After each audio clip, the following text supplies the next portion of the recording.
grab your cocktails and get ready for the show. We will be commencing in just a few minutes. Tonight we're going to talk about the Brewster's Millions Challenge, as it is. We're going to discuss several different scenarios, from the original novel to the updated 1985 movie, all the way up to what that would look like in today's money.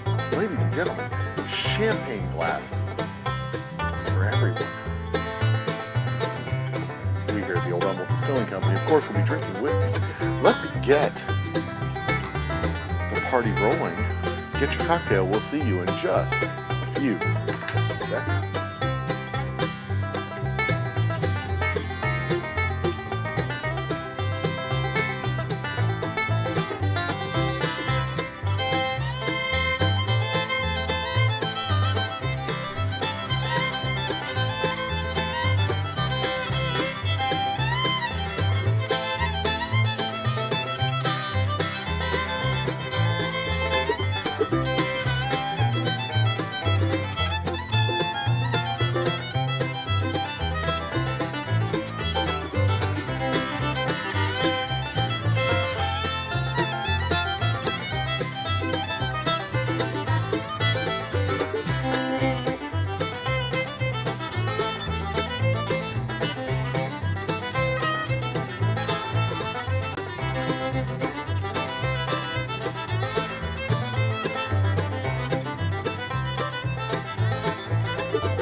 Is your bar looking a little ordinary? Is it lacking something awesome? Well, head out to your local liquor store and pick up something extraordinary. Grab a bottle of Old Humble Straight Whiskey or Old Humble Special Reserve. They're clean, smooth, easy drinking whiskeys that taste the way whiskey should taste. From humble beginnings to an extraordinary finish, Old Humble whiskeys are what your bar needs today. Walk tall, be awesome, and drink humble. Old Humble Straight Whiskey and Old Humble Special Reserve. Get yours today. Ladies and gentlemen, brothers and sisters, children of all ages, welcome to, what is this, the 72nd running of the Old Humble Distilling Company's Whiskey Happy Hour. This is our Wednesday night edition where we talk about philosophy, history, science, and whatnot. Let's have our opening shot for the day. I am going to have a shot of my, what are we going for over here? Oh, this is our straight whiskey. The purple label is our straight whiskey made from 90% corn, 10% malted barley, aged 5 years in used bourbon barrels, bottled at 90 proof, and made right here in the great town of Humble. I guess it's a city. It's technically a city, right on the outskirts of the city of Humble, Texas. It's 15,000 people here, so I guess it's like a real city.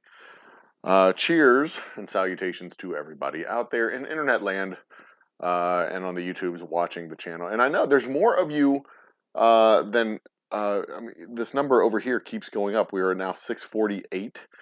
We were at 630 something, I think, last week. So cheers to all the new folks who have joined us. Oh, that's delightful. Joined us over the last few weeks, few days, I guess. It's been since last week. Yeah, I'm going to pour myself a full glass of this. Cheers. And that will be my cocktail for the evening. A little Old Humble Straight Whiskey on the rocks. Here we go. So housekeeping stuff going on this week. Tomorrow night is Thursday night.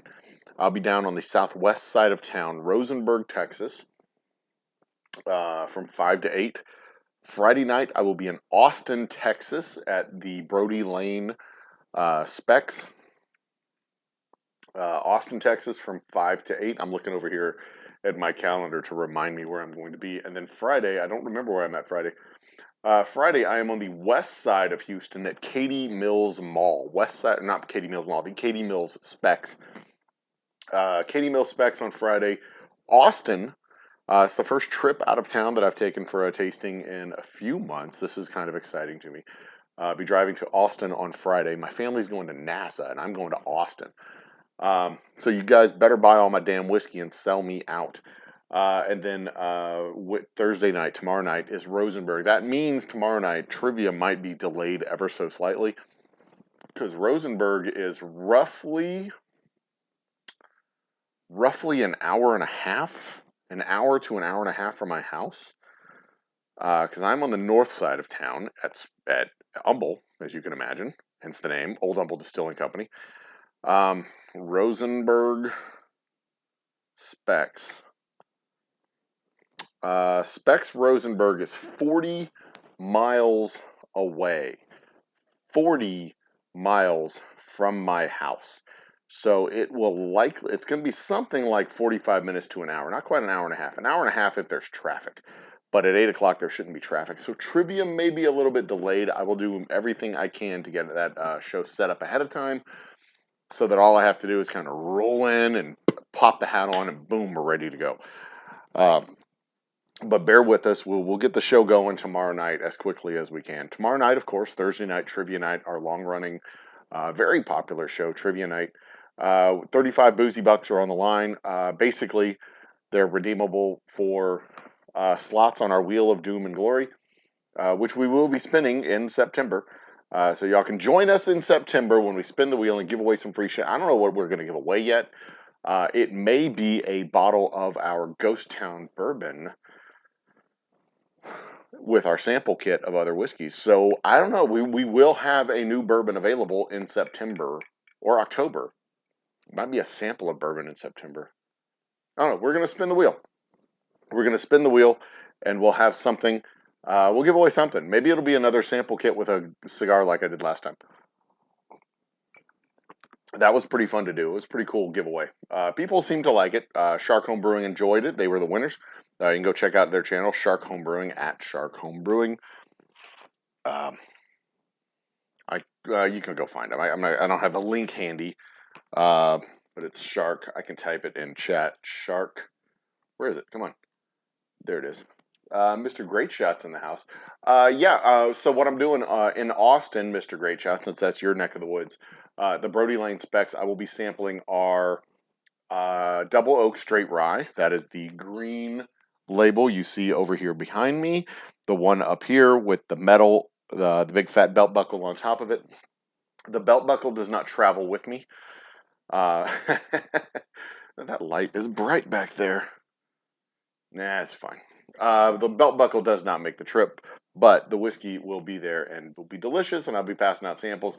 I'm kind of disappointed that you haven't tried it yet. Although it had been sold out at that store for like 3 months. They sold that store. They sold the store. The store sold out that whiskey in like a week before I had a chance to do my first tasting back in March, and now, or I guess it was April, and now I'm back in August or July, and they have, I think, 2 cases, or really close to 2 cases. So it's gonna be a fun time. I always enjoy my trips to Austin. I like hanging out with you weirdos. Austin's always a good time. It's a good town. So there you go. That's the housekeeping stuff. It has been 100 degrees consistently here in the city of Humble and the outskirts of the town. So I haven't done a live stream from the distillery yet this month, but I do intend to do a live stream from the distillery sometime later this month because I do have a very specific piece of equipment that is going to make work in the distillery much more comfortable. Vanessa Kitty's in the house too. Cheers, Vanessa. So I'm looking very much forward to getting that piece of equipment. I have that piece of equipment coming. Our bourbon's going to be done distilling in the next 2 weeks and on my premises. So I'll be barreling up I got all kinds of shit going on at the distillery in the next 4 weeks. So August is going to be an extremely busy month. I'm very excited and looking forward to it. It's going to be fun, and I'm looking forward to having you guys in on that as well. We also have the long-awaited 11th installment of our quest for 100,000 views, a project that I started in earnest back in February. Did not expect it to go. I expected it to be a lot more toil and work and hard to hit the benchmarks I was shooting for, but man, that thing has taken off. This project has taken off. We are I don't want to. I want spoilers. Whatever. Fuck it. Um, Good night. Thank you for popping back in, Joe, STD. The Square Table Degenerates. Y'all go check him out. He just got monetized. Props to him for being monetized. For you put in the work, you did the stuff. Excellent job. Thank you for the work that you do. Thanks for popping in. I appreciate it. Hang out as long as you can. Go get yourself some sleep. If you can't make it for the whole show, then turn it on and watch it in the morning. Because here's the thing. What we're talking about in about 10 minutes, not even 10 minutes, about 5 minutes, I have notes, papers that I worked on. I did homework, god damn it. And the homework that I did was basically looking at the um, fuck was I talking about?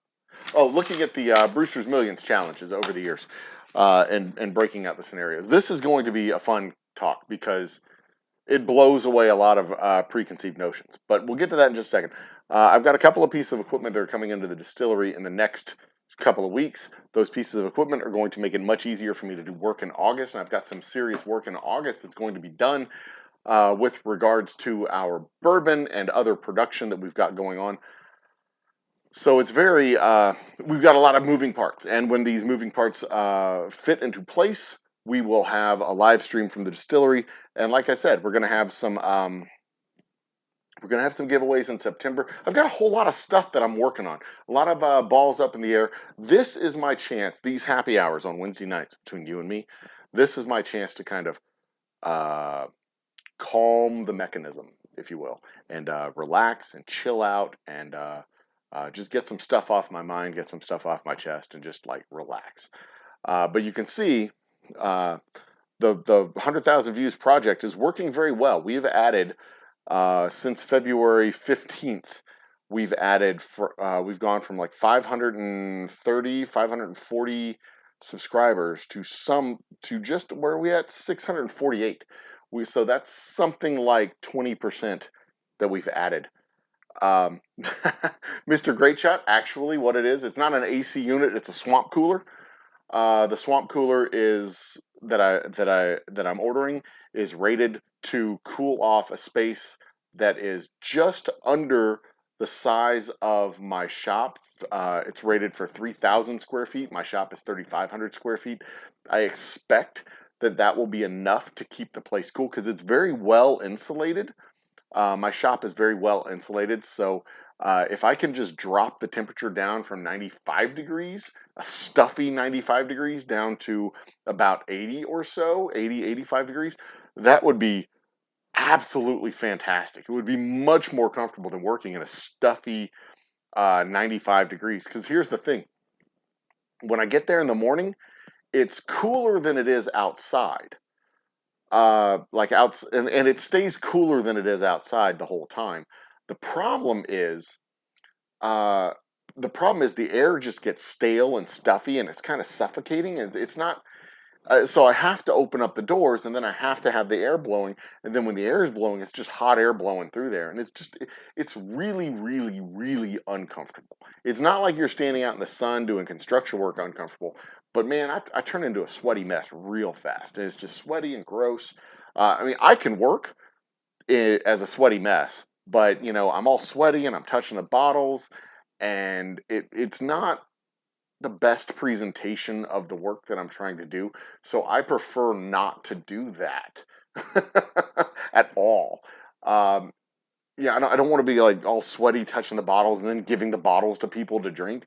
That's not a good way to do. That's not a good look. It's not a good way to serve a product. It's not a good way to produce a product. It's not a good way to do anything. Uh, so when I get this swamp cooler, it'll be very helpful for the space. I'll be able to use it starting in probably May and moving forward from May into probably September. And by the end of September, I probably won't need it anymore, so it'll get turned off and put off into mothballs. And then going into, I don't know, end of November, beginning of December, I'll probably need to turn on my heaters and warm up the space before I can actually use it. And then November, December, January, February, I'll probably use the heaters. And then after February, I don't need the heaters anymore. And I probably don't even need the swamp cooler in May, to be quite honest. But there you go. I see Mr. Great. Mr. Great Shot's in Austin. I'm sorry, you're in Colorado.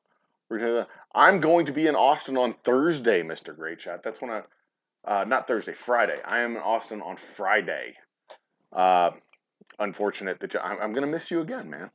I'm going to miss you again. But I can tell you that now we're probably going to sell out. When I make a trip to another city, my goal is to sell that city out. I usually get there early. I start talking to people in the store early. I can't do samples until 5 o'clock, but I'll talk to them and try to push the whiskey before I go. And if there's anything left on the shelf, I will stay until it's gone. I can't do samples after 8 o'clock, but I'll stay there and keep talking to people. But Friday nights in Austin, those nights are just, they're smoking. They're hot nights. They're good nights. I usually sell those shops out in like 2 hours. So I'm looking forward to the trip to Austin. It's usually going to be a good trip. And congratulations, Vanessa, being up to 581 subs. It's a big accomplishment. Passing the 500 mark, I thought was a big deal, and then my subs kind of stalled right around 525, 530, somewhere in that neighborhood.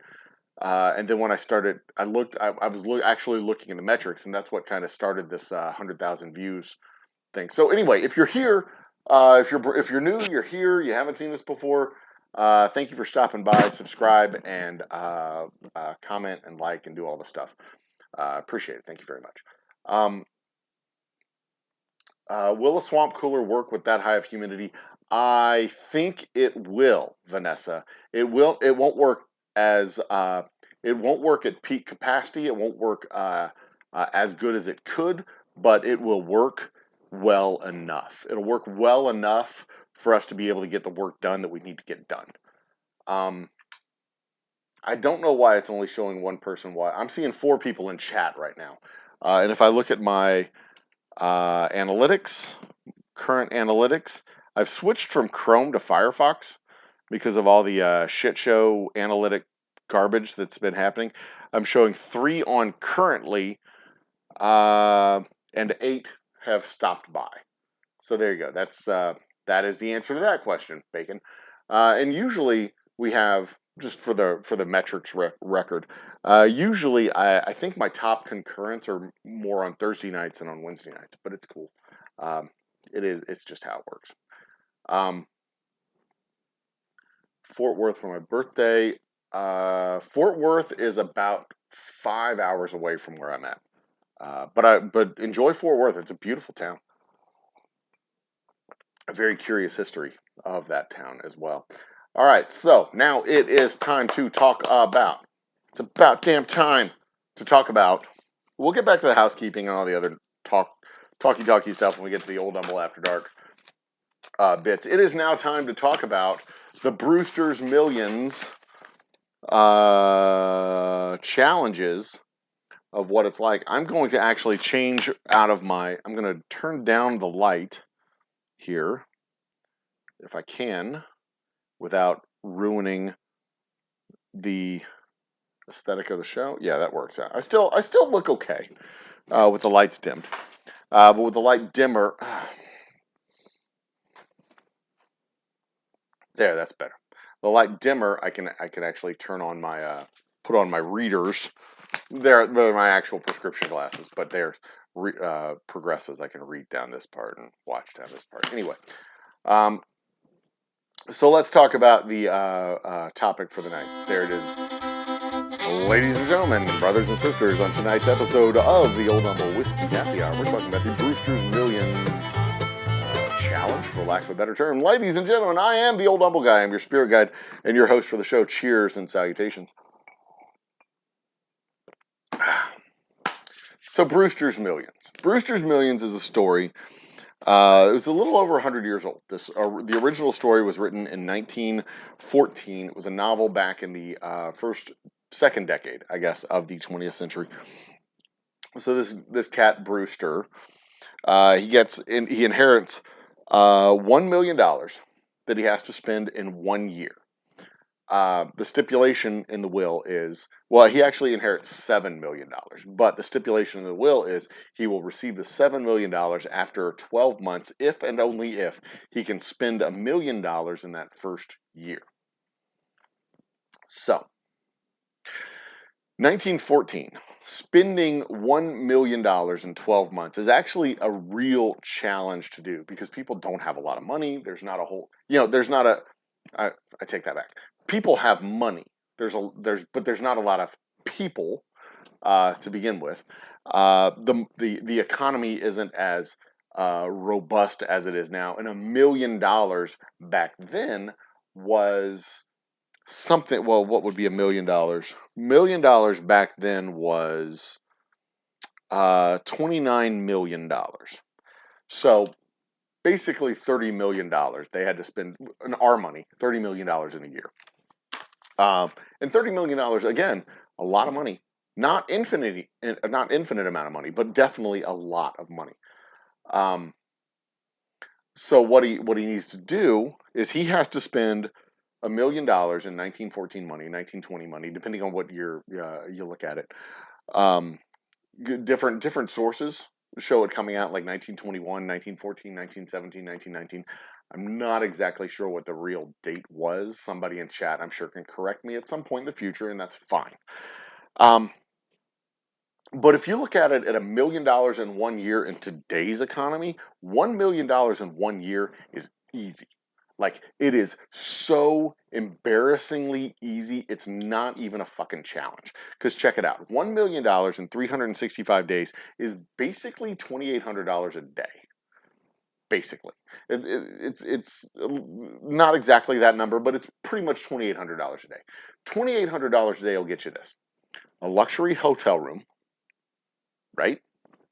$1,000 a night. A nice luxury hotel room. Plus a luxury car rental. So you can rent, basically you can rent a Lamborghini in the city of Houston for $2,500 a day. You got to call up the shop and say, I'm renting this car for the rest of the year. Got my rental. They charge me every month. Money comes out of the bank. I'm living in the Omni on the west side of town for the next 365 days. I blow through $1 million in something like 348 days at that pace, including if you include the taxes on the rental car and the taxes on the hotel room, it might even be a little bit less than 345 days. So $1 million in a year is easy. The original challenge is a joke. It's a farce. It doesn't even count as a challenge. You can pretty much blow through $1 million in 6 months if you've really tried. This isn't even trying. Luxury hotel room, luxury car rental, easy, done. That's $3,500 a day right there. So let's if you bump it up to inflation adjusted money, that is $29 million a year. Let's call it $30 million a year. So it's a little bit harder to do because now you've got to spend $79,500 a day. $79,500 a day is not chump change. $79,500 a day is a full-on organization. That's an operation, if you will. But the rules are you have to get value for your money. You can't just buy expensive things and destroy them. So we can't just buy a car and drive it off a cliff. However, you can get use out of the expensive item, like buying a stamp that's a collectible stamp for a couple $100,000, licking it and putting it on an envelope, just like Brewster did in 1985. But you also can't have the asset at the end of the 12 months. You have to actually spend the money. Because the whole thesis of the challenge is you learn the value of money and how hard it is to actually spend money when you have a team of people working to preserve the money. Because here's how wealth works. You have money managers, you have wealth managers, you have insurance agents, you have brokers, you have business managers, you have staff, you have teams, you have people behind you who are working actively to preserve this nut because they all eat on the nut as well as you. And if that nut goes away, if the business fails, they lose their existence. So your lawyer is never going to, your lawyer shouldn't give you advice to tell you uh, what you can do. And by the way, I'm watching chat over here on my left. I'm seeing, and we'll catch up to all that when I'm done here. Um, your lawyer's not going to give you advice that puts you in jail because your lawyer wants to keep you out of jail so that your lawyer keeps his job. Your accountant's not going to ruin your business because if your accountant ruins your business, your accountant's out of a job. Your stockbroker is not going to invest in funds that suck because if you lose all your investment, your stockbroker's out of a job. Your business manager is not going to manage your business into the ground because if he does, then your business manager's out of a job. You know, your security guard isn't going to let somebody kill you because if your security guard lets somebody kill you, then your security guard has nobody to give security to. You see, that's how these things work. You know, you go to your job every day. You go to your job every day, and your job at your company is to preserve the job. And the whole intention of this challenge is that you've got to learn the value of actually spending it, and how hard it is to actually spend the money. And we know $1 million, that's easy to spend. But $30 million, it's harder to spend. It's not impossible, but it's harder to spend. So my brilliant idea, the way I would go through $30 million in a year is I would hire a staff. I would hire a staff to work for me, and the staff would be 15 people. I'd need security. I would need accountants. Uh,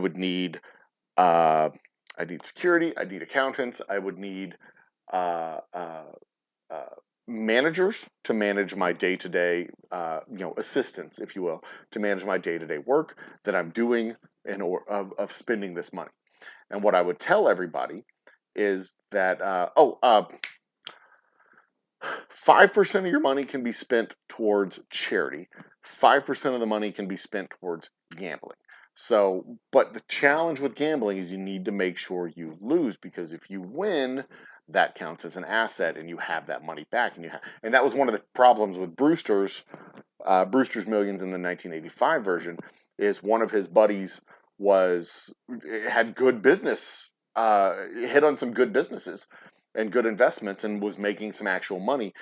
He hit on some. He would go gambling and he would win, so he would hit and he would have the money.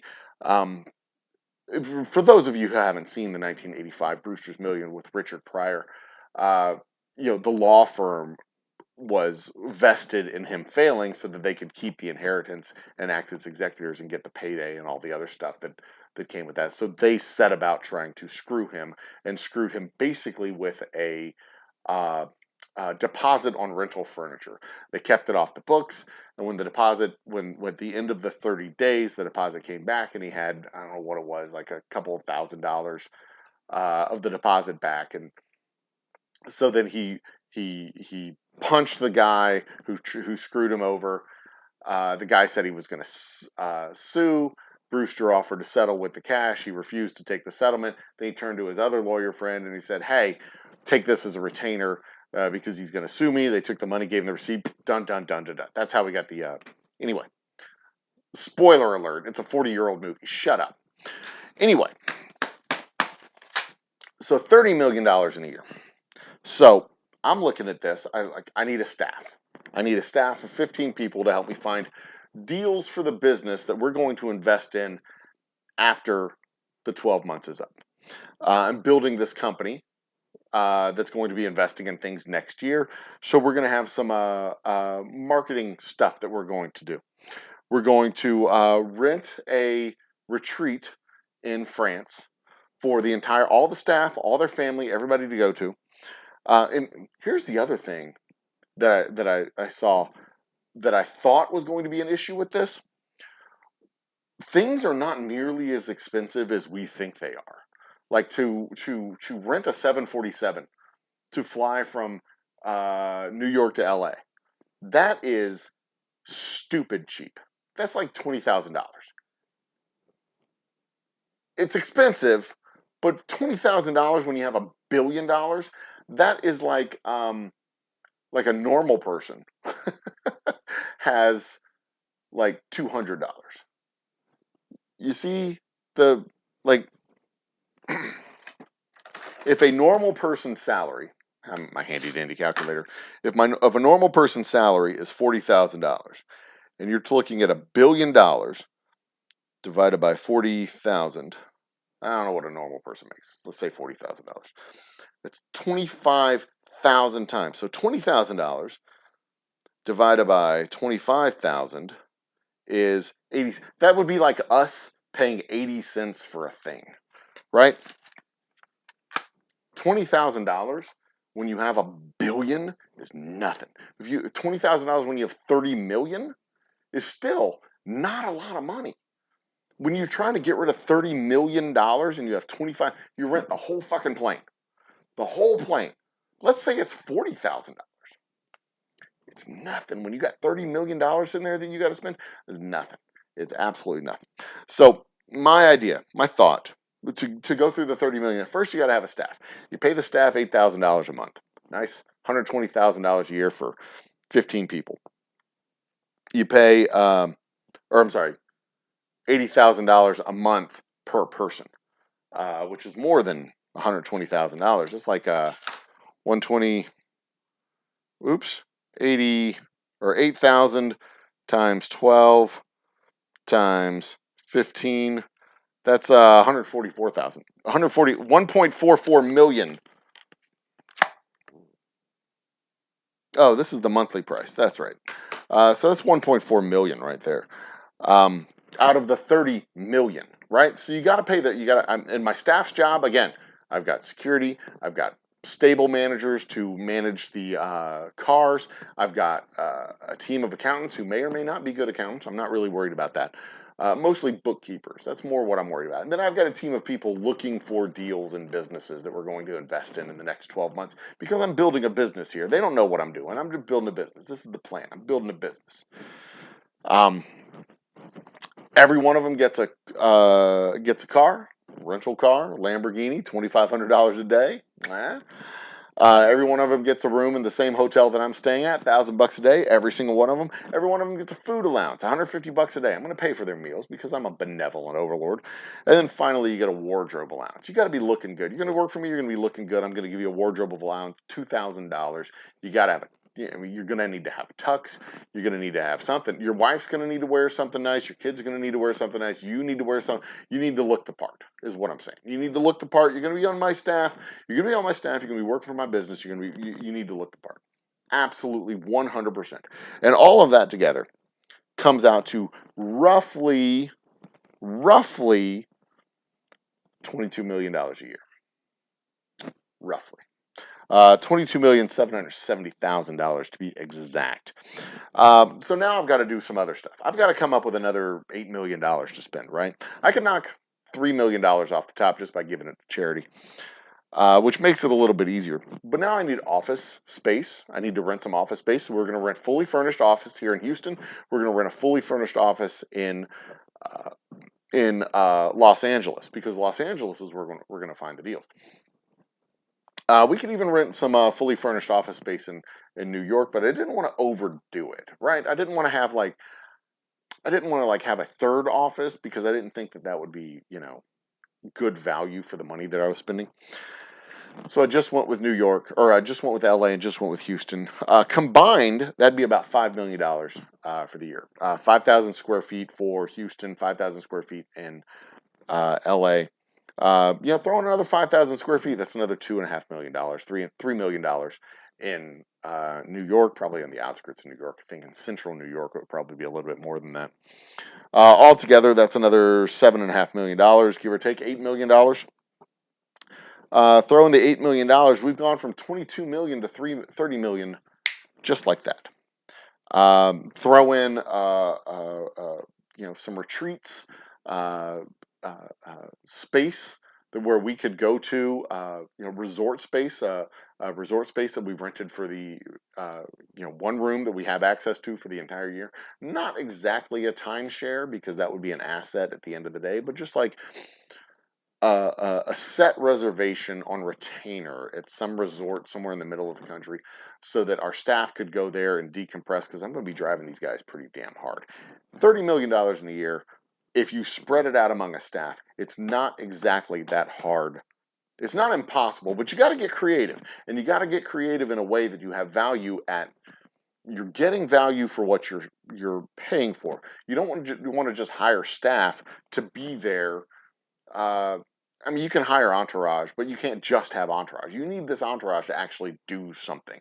That's part of this challenge. They can't just be there soaking $1 million off you for a year. They're not exactly soaking $1 million. It's 8,000. It's something like 14. Yeah, it's about $12,000 a year that we're spending on these people, or $12,000 a month that you're spending on each one of these individuals. It's not a ridiculous. Actually, it is kind of a ridiculous amount of money, but they're serving a very valuable function. One of the functions that they're serving is that they're going to get you $300 million on January 1st of next year. That is a very valuable function, and you need them to perform their function, which means they need to give you value. They need to be good, decent bookkeepers. They need to be decent, stable managers for the cars for all these people who are renting their cars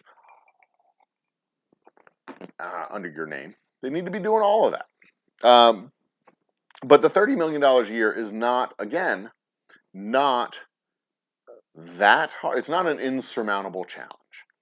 It's a full-on organization. It takes a full-on organization to run. Spending $79,000 a day is a lot of money to spend, and you keeping track of all that is a challenge to do. Hell, spending $1,000 a day is a challenge to do, and you got to have organization for that as well. Ting Ting's in the house. Cheers, Ting Ting, and Mike McClune is in the house.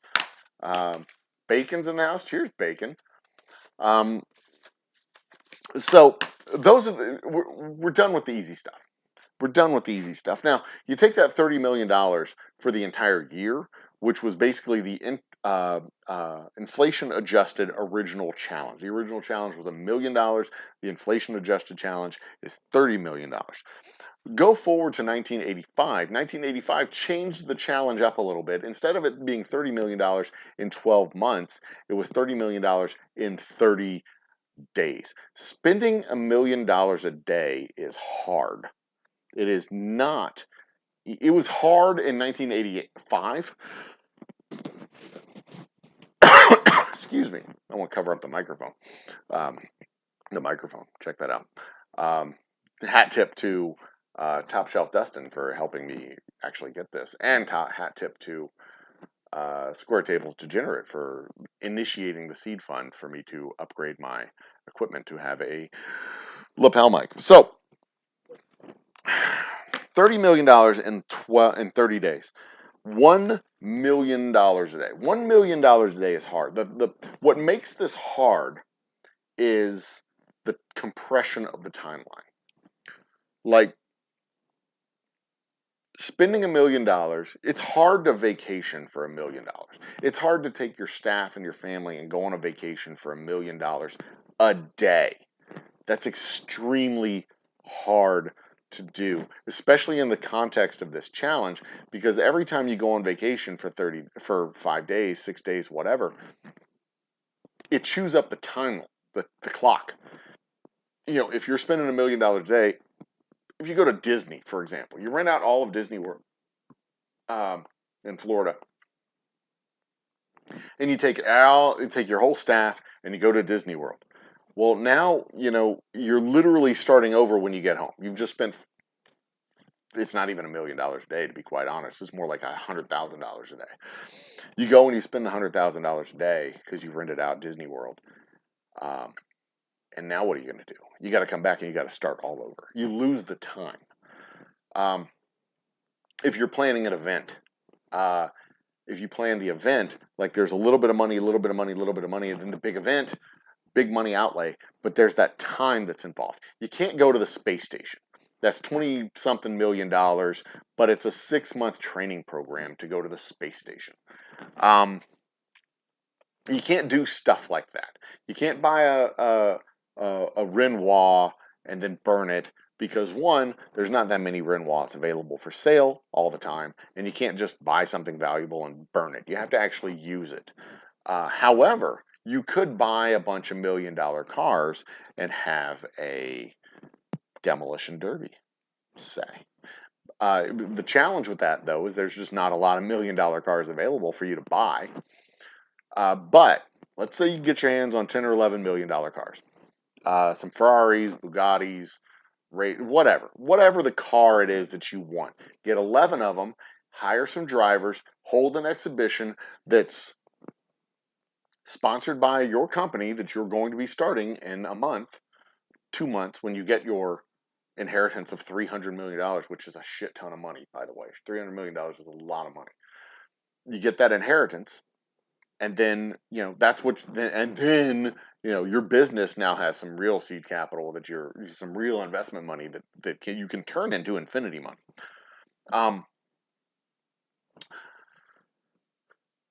So you have the demolition derby with the $1 million cars, and now you're not just destroying something beautiful, you're getting value for the thing that you bought. You have an actual exhibition with $1 million cars that are crashing into each other. It may not be as fun to watch a demolition derby with a bunch of Ferraris as it is to watch a demolition derby with a bunch of old Oldsmobiles from the 70s, but I'm willing to bet money. I'm willing to bet about $12 million, according to my math. That would be a pretty cool event. It'd be a pretty cool event. You'd have a bunch of people who want to come see it. And you wouldn't even have to charge those people. Like, all proceeds can benefit March of Dimes or whatever you want to do. Do a fundraiser for some charity. And you can do that because it's not your money. It's the money that's coming in for the event, right? It's not part of that $300 million or $30 million. So again, you got to have a staff. And in this case, for 30 days, I got to have a bigger staff. I got to have 20 people instead of 15.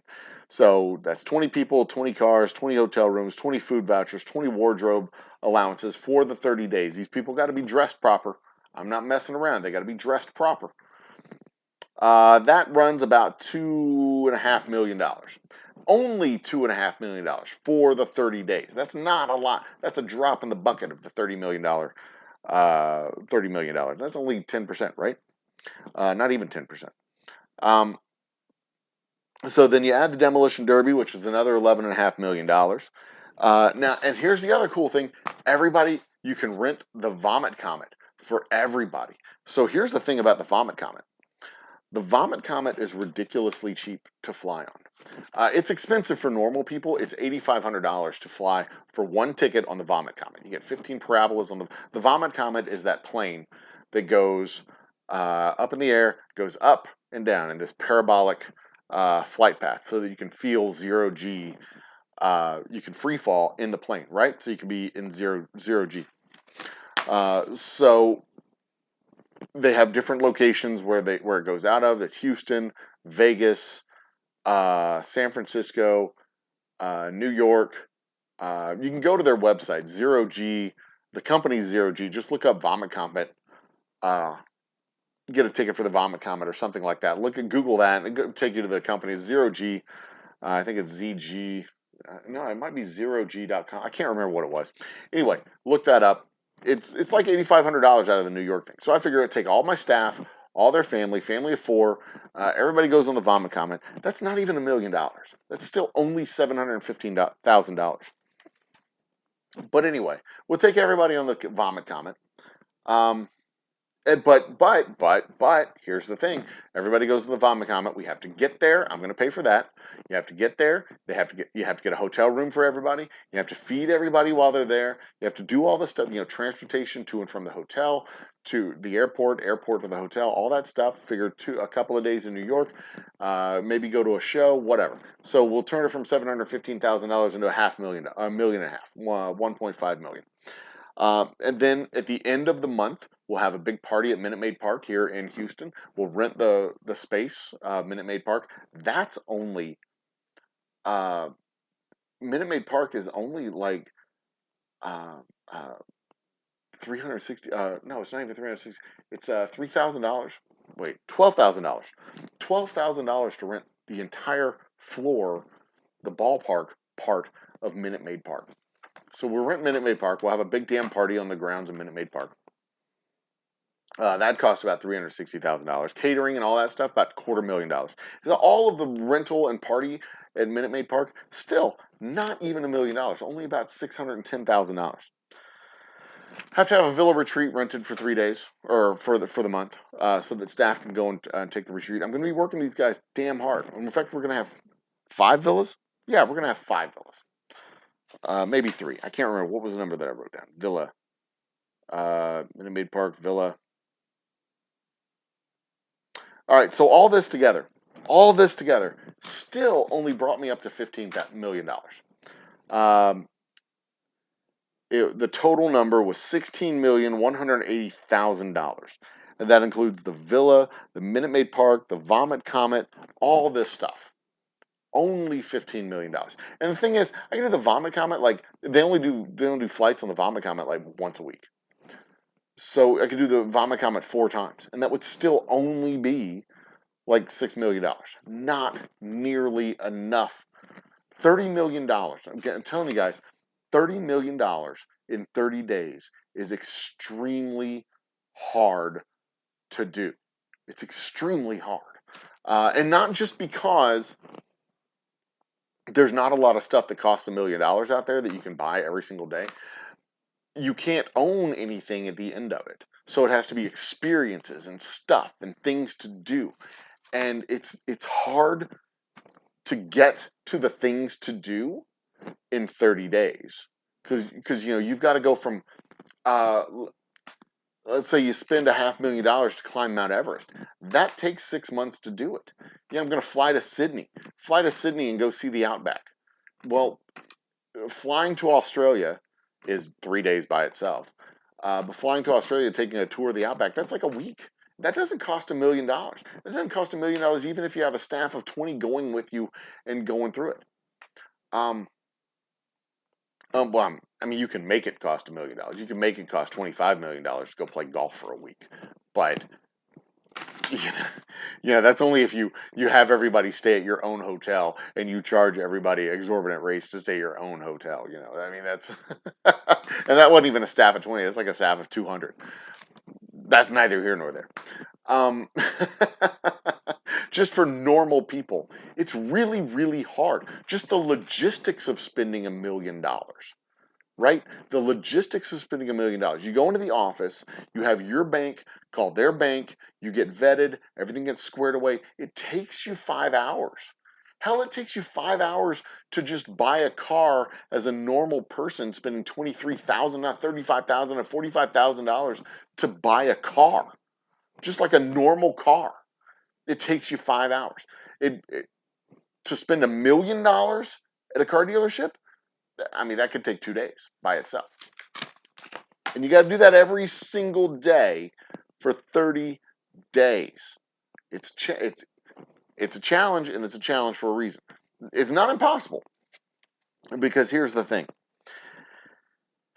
If you can get up to the 15 million mark, yeah, time is the biggest constraint when it comes to doing this. The money can be spent. You can burn through $30 million in a year, but doing it in 30 days, compressing that down is really, because you see, any big event that's going to cost $15 million to pull off is going to take a month to organize it. Because you've got to get the venue, you've got to get the stages, you got to get the bands, you got to get the caterers, you got to get the food, you got to put all this shit together. You can't just like call up a venue and say, hey, I want to throw a party for 500,000 people on Tuesday. And they're like, okay, and slap all this shit together in 3 days. You can't do that. You can't just slap a bunch of shit together in 3 days. It's not that easy to do. But this is easy to do. Reserve an hour of television time on network TV. 1 hour infomercials. That costs about $14 million. On a national TV network, a 1 hour infomercial costs about $14 million. $115,000 per 30-second spot. It's a little bit cheaper if you do it a little bit later. It's a little bit more if you do it a little bit earlier. But on average, 1 hour of TV time on a network channel is about $14 million. You produce yourself a slick little infomercial about your company that you're putting together and deals that you're going to be completing in the next 60 to 90 days. inviting people to your party at Minute Maid Park, showing clips from the Demolition Derby that you paid for earlier this month. Spend about $250,000 on the production of this infomercial. Reserve about an hour's worth of infomercial time, and then boom, you've just and it's not outside of the parameters of the challenge, because Brewster in the 1985 movie, he ran for mayor. He ran for mayor of New York City under the none of the above ticket.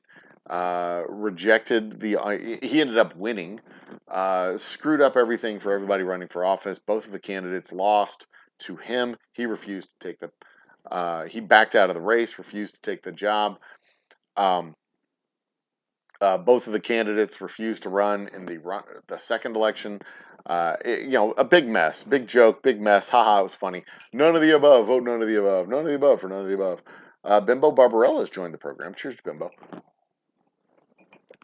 By the way, Barbarella, I want to talk to you about the Saturday show. I missed it. Y'all were talking about the Beatles. I popped into the show for a little while, but I couldn't stick around. And if you want me to come on the show this Saturday, let me know. I'll be free after 8 o'clock. Anyway,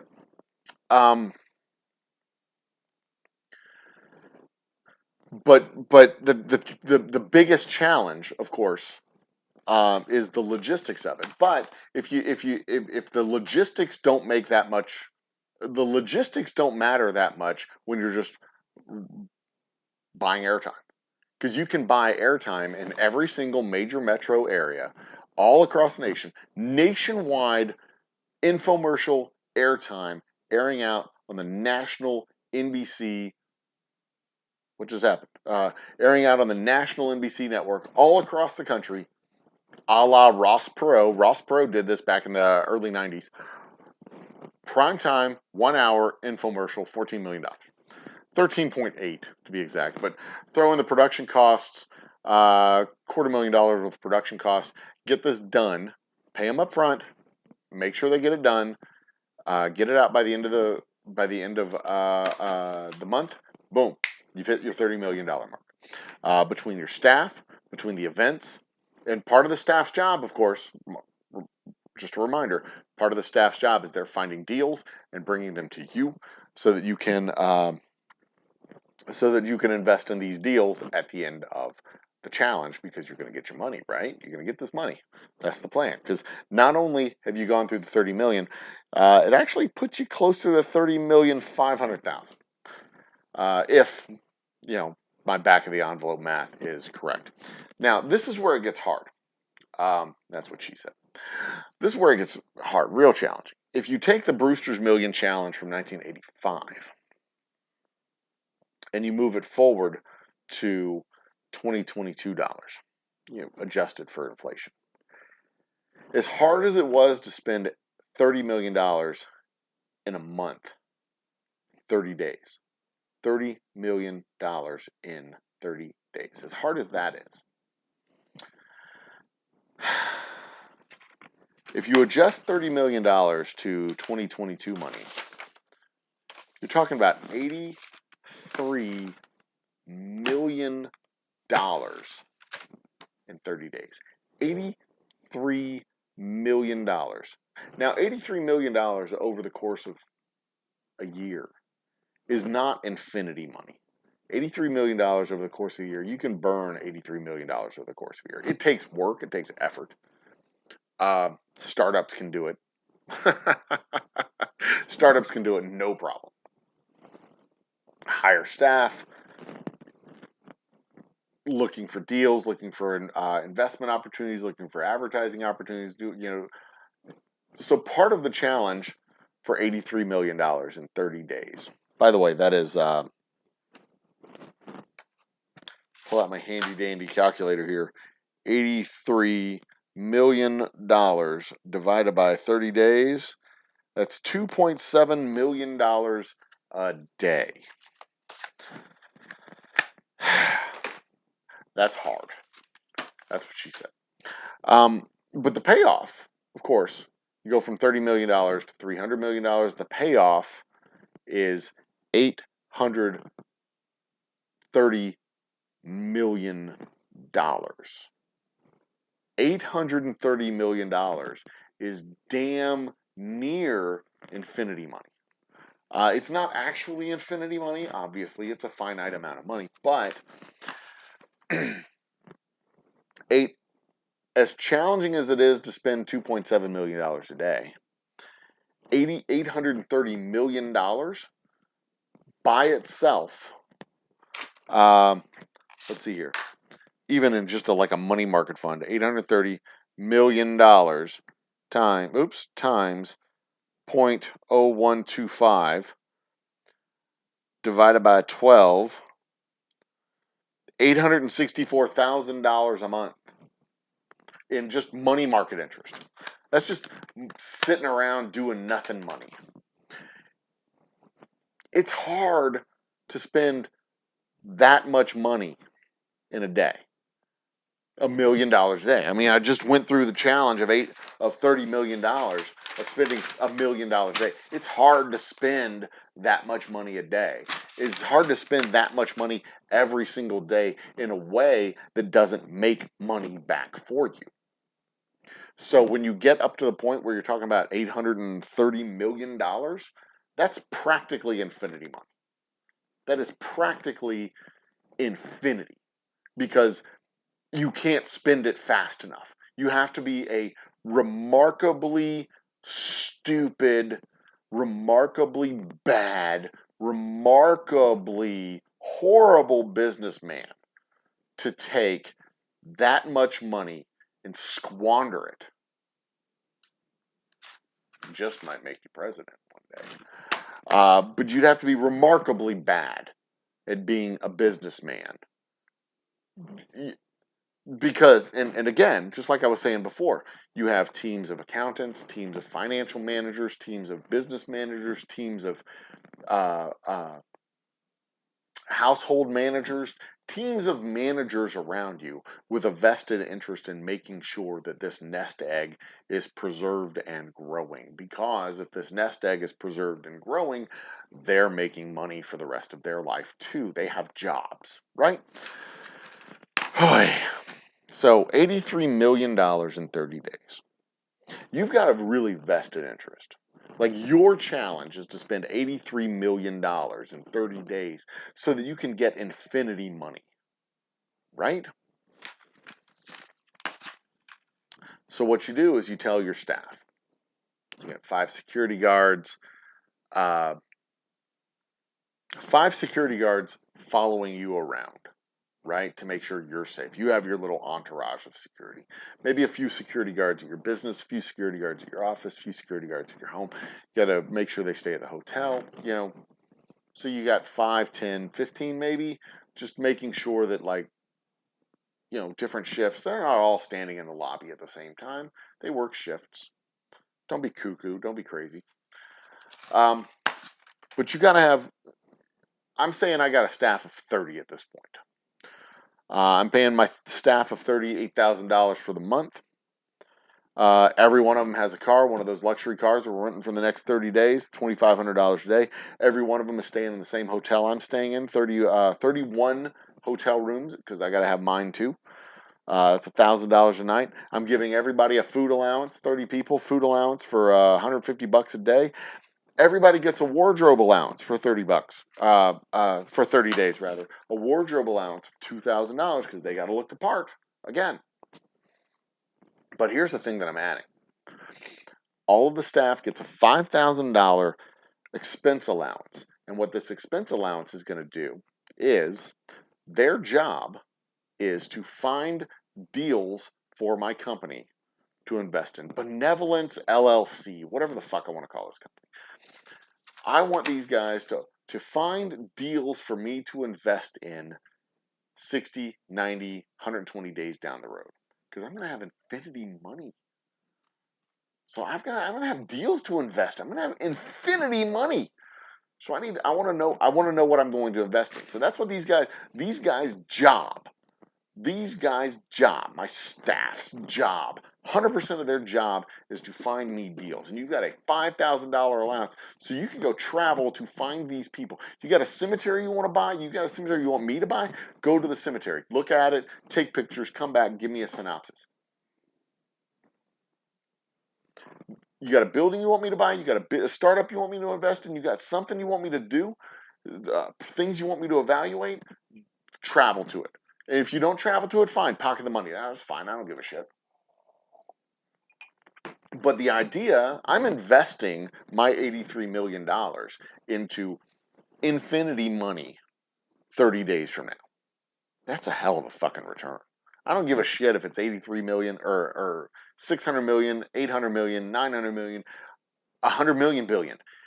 At that point, you're talking, it's monopoly money. It's not even real money at that point. This is crazy dollar amounts.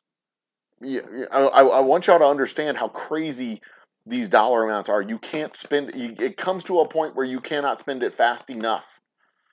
You can't, because they start making money faster than you can spend them. The money makes money faster than you can spend it. Even if it's just sitting in basic Wells Fargo money market funds that turn 1.25%. Actually, I think the latest percentage that I saw on interest was 1/4% or 1/2 percentage point. It's although I think it might have gone up in the last 30 days with adjustments in interest rates. But when I was a trust fund manager, that's what interest money markets were turning.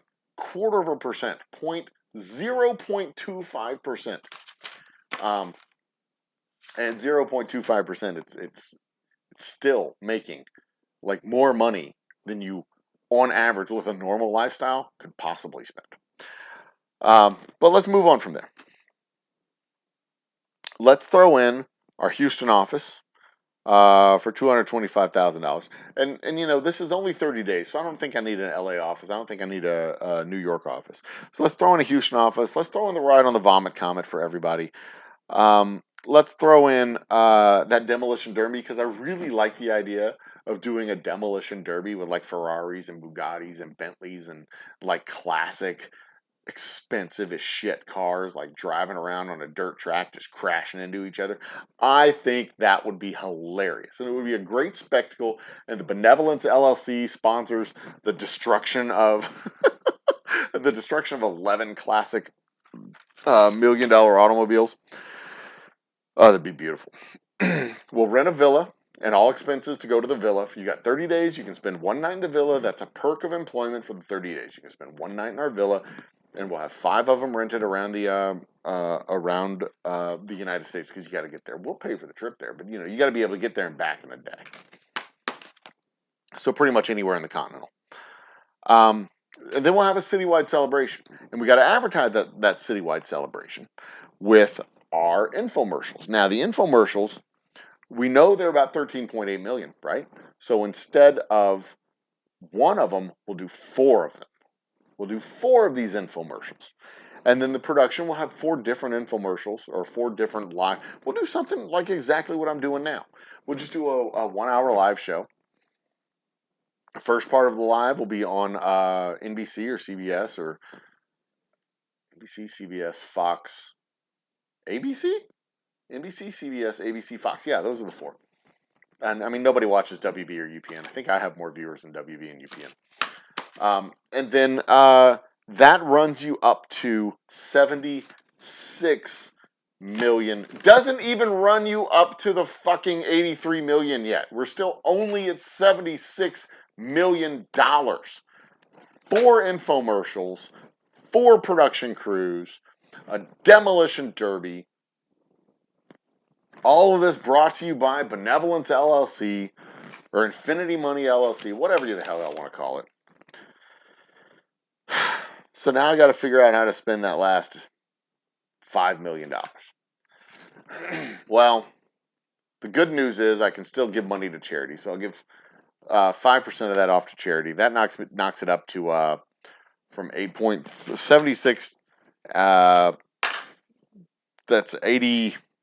What is that? 80 million? Let's call it 80 million. 81 million. It's right about 81 million. So I still got to blow off $2 million goddamn dollars. Well, this is what we're going to do. This is how we blow off the last $2 million. I could gamble it away, but the risk with gambling is that you might actually win. It'd be real easy because these are like fake numbers. I could just like add, like, throw another $1 million into the demolition derby. In fact, that's probably a fair thing to do. I'll throw $500,000 into the demolition derby because there's organization and all the other stuff, insurance and stuff. So we'll call the demolition 12. So I still got to blow out $1.5 million. So what I'm going to do is my staff of 30. I've got these people calling, trying to find deals, trying to find things to do, trying to find. So what I'll do, the final nail in the coffin, is the top 3 deals from my staff, because I've got to sit through their little high school presentations at the end of the month. The top 3 deals, the deals I pick, like, we're definitely doing these 3 things. Each one of them gets a $500,000 bonus, and they get to stay on staff. You're going to make me infinity money. I'm going to give you $500,000. You're going to stay on staff. You're going to be my loyal generals, and you might even get to be the CEO of this business that you picked. Running it for me. $83 million is hard. And this is theoretical, by the way. I mean, this is not even actually writing the checks and getting the shit done. Because again, the compression of time, spending $2.5 million, $3 million a day for 30 days, the compression of time, if something goes wrong with the demolition derby, it just swallows up the next week and a half. If something goes wrong with the vomit comment, it swallows up 3 days. If something goes wrong with any of this shit, managing these people, I've got 30 people I'm trying to manage. Managing these people, of course, I'd have a person to manage the people. Obviously, that's what human resources departments are for. But if something goes wrong with these people, now I've got to deal with that shit. I've got to deal with that shit. And that's something that I've learned over the course of running this business here. That shit goes wrong, it throws a monkey wrench in the entire operation for the next 2 weeks. But anyway, that's how you spend $83 million. It's not easy to do, and you can't just go and call up a bunch of people and say, "Hey, I got tickets to the Astros game. Let's go." Because you're not going to get 10,000. You might get 10,000 tickets to the Astros game, but you can't just give tickets to people. That's a violation of the rules. It's not in the spirit of the thing. But anyway, that is, ladies and gentlemen, how you spend $83 million in a month. Go to the intro screen, and let's come back to chat. There it is. There's our chat. Now, I'm going to roll up and catch up. I'm going to pour myself a fresh drink. And I'm going to roll up. Let's see, it is 11:09. I think I'm about 30 minutes behind in chat. So I'm going to open up my chat box. You're going to watch me scroll up. There it goes. Back in history. I'm going to turn on my timestamp so I know where we're at.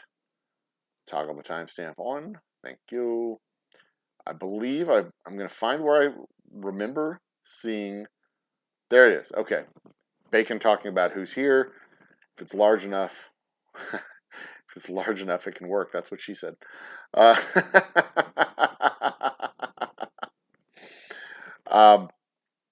If you're in Fort Worth for your birthday and you come down to my distillery to buy some bottles, I will be happy to have you there. If you call it a brewery, I'm going to mock you.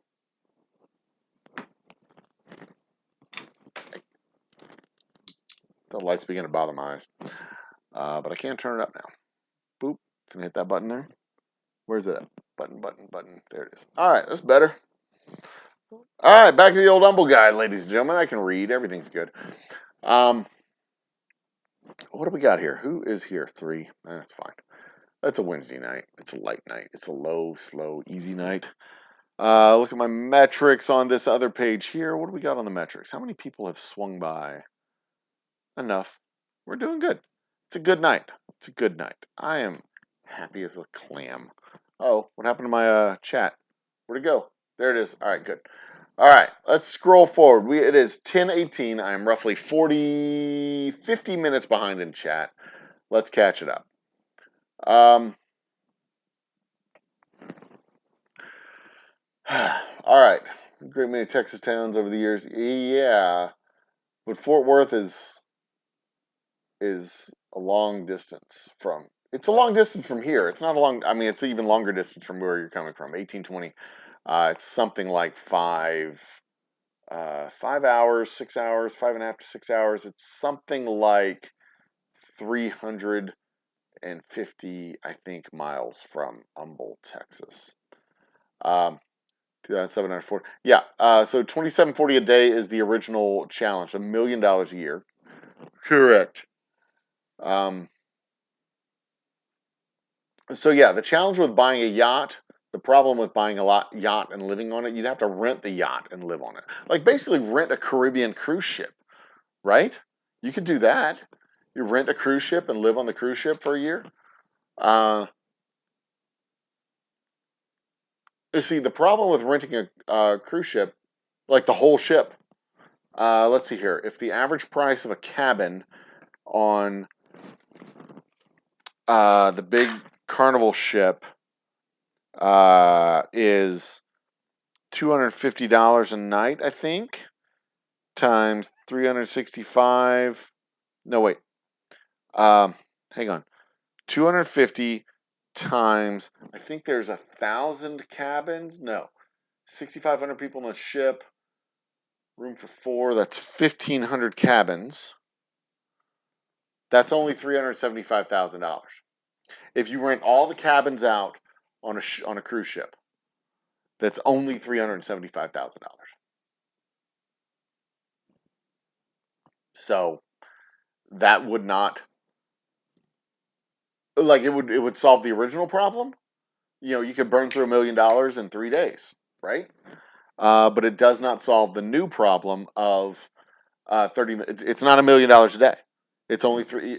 You'd have to rent 3 Carnival cruise ships. You see, this is the thing. Things aren't nearly as expensive. Excuse me. Things aren't nearly as expensive as we think they are. And the really expensive things, really expensive experiences, take a long time. The reason they're expensive is because they take a long time. Spending $10,000 to stay at a sandals resort for 2 weeks, it's $10,000 because it's 2 weeks. It's a long time at a resort. And I said sandals, it could be any of them. Hilton, that one down in Bahamas, Fire Island.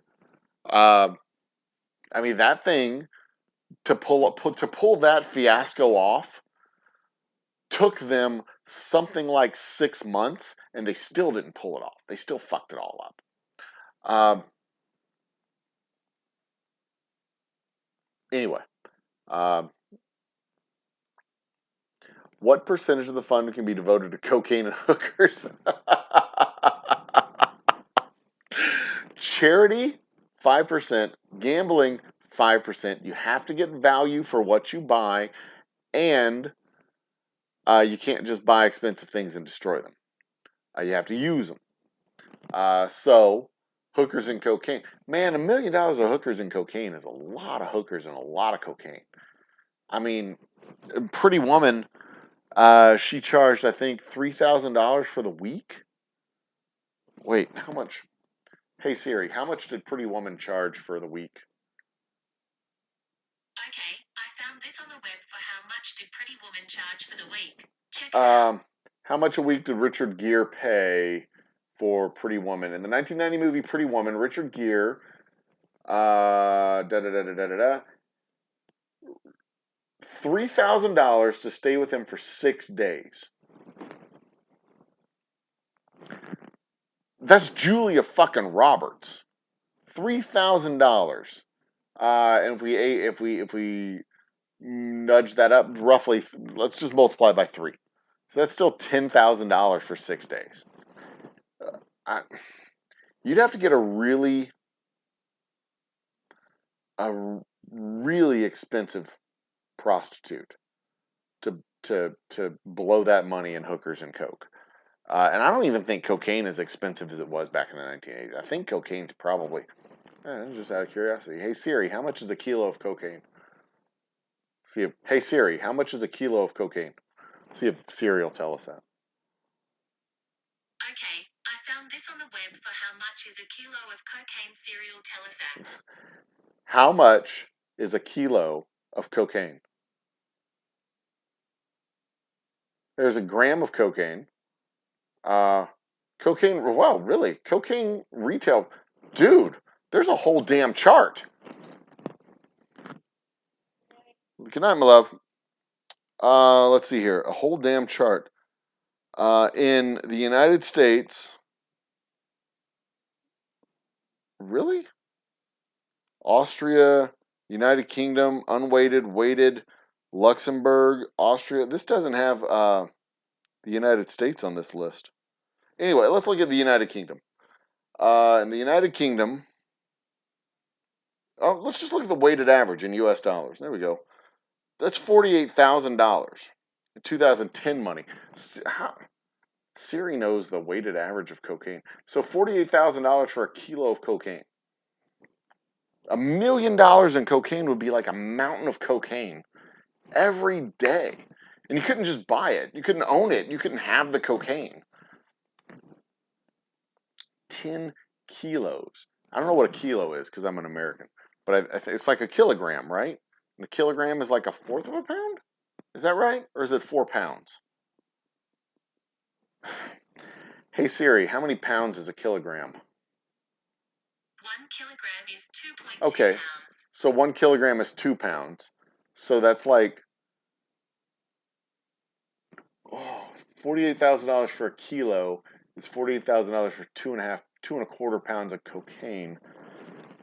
That's a lot of cocaine, man.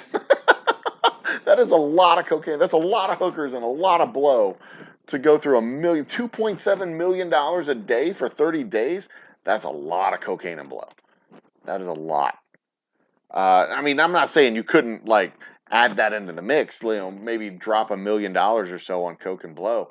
But let's see here. 10 kilos would be $500,000 of cocaine. That would be 22 pounds of coke.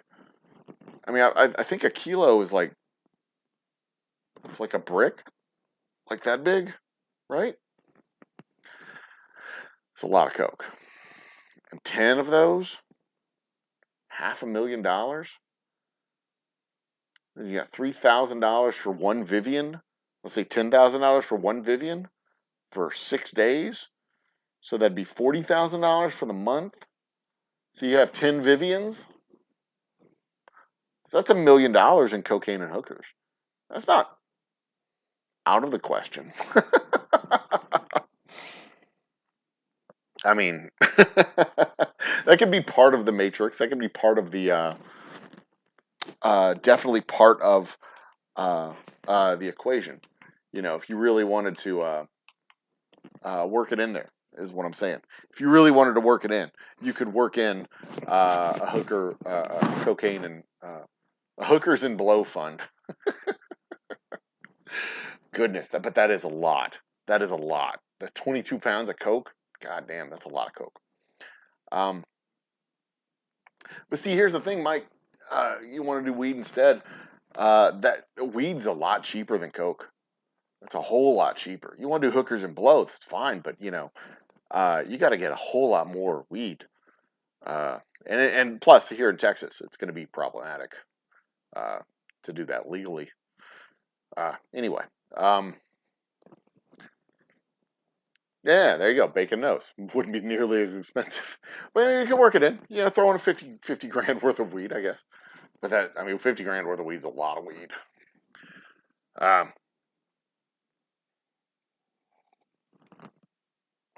Exactly. The Brewster's Million Challenge.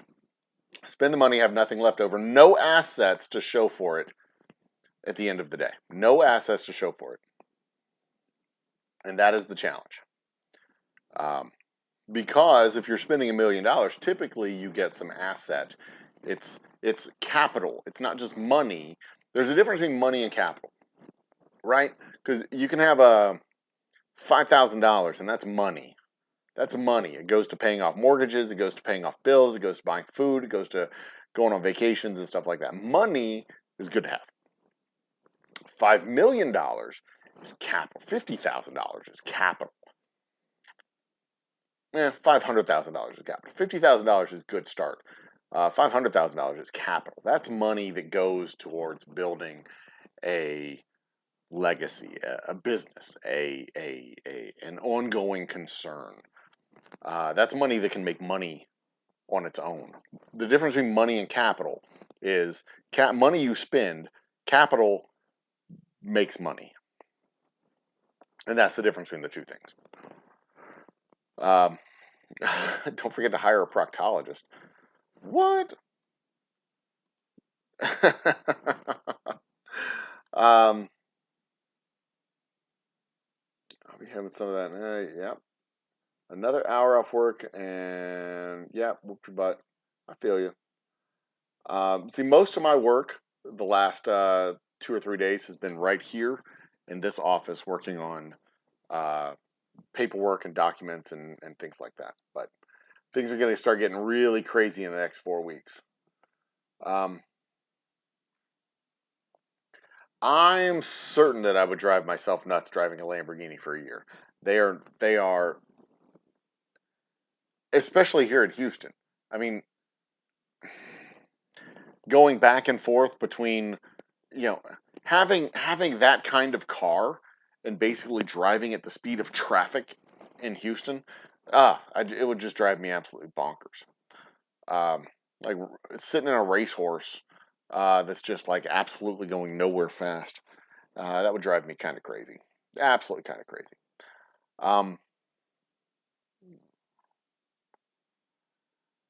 We had 2 prospects for mechanics.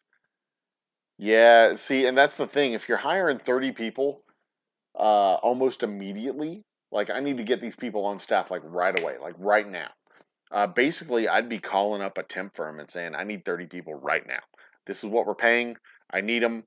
Put them on staff. Get them here on Tuesday. I can't vet them. I don't need it. Like, come on. You're getting 8,000. This is the package that we're offering for a 30-day job. Get in here.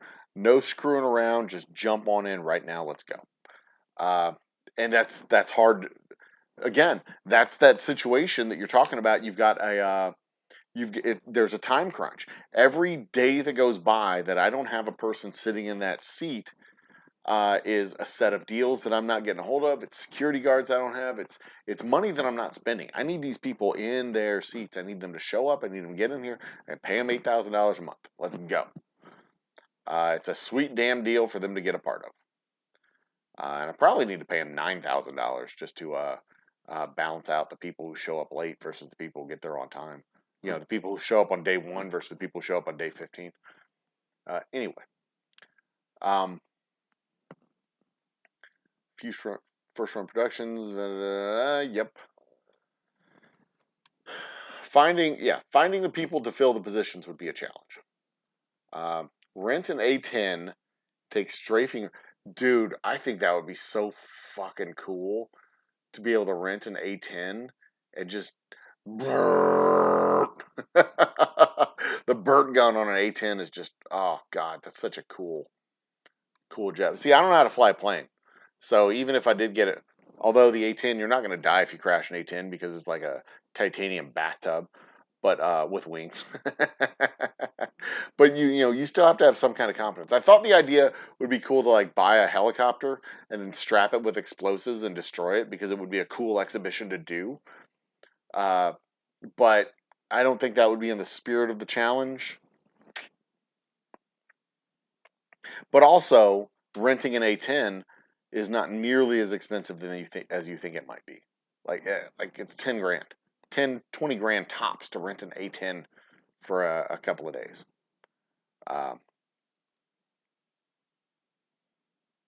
Yeah, so upgrading your Camaros. Welcome to the chat, Lazy Nate. I saw you pop in earlier. I hope you're still around. I don't know if you are, but I did see you pop in earlier. I just couldn't comment on that when I saw it pop up originally.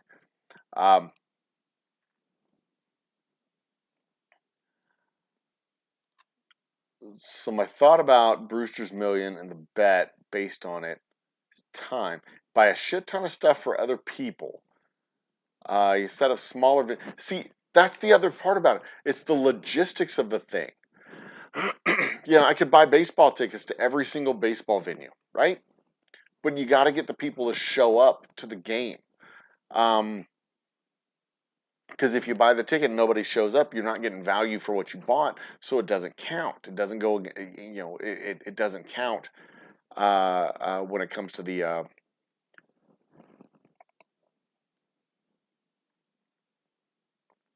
challenge. It doesn't count. Um, and getting in smaller venues, like here's the thing, I could rent out one big venue, right? I could use the staff to rent out one big venue. It's one event, one thing, one time, done. Or I could rent out 500 venues. But the 500 venues, you're cramming 5 or 6 shows into a single day for 10 days. That's 50. 10 venues for 10 days is 100 venues, right? That's 10 times 10, right? And you have to have the staff coordinating all this stuff and doing it and getting people to get hiring them. There's not that many bands that are worth spending $1,000 to have play. There's just not enough. There's not enough economy on the small scale to be able to drive that much money into it. You got to go on the large scale to spend that much money and still do the logistics of it, because it's just as much work to do a small venue as it is to do a large venue. And now you're not just doing a small venue, you're doing 100 small venues. That's hard to do. It's really hard to do. And even bands, bands, they play for $200, $300, $400. It's when bands play for $200 or $300, it's oddly enough hard to convince them to play for more. You wouldn't think it would be, but speaking from experience, it's hard to get them to play for more because they don't. It doesn't feel fair.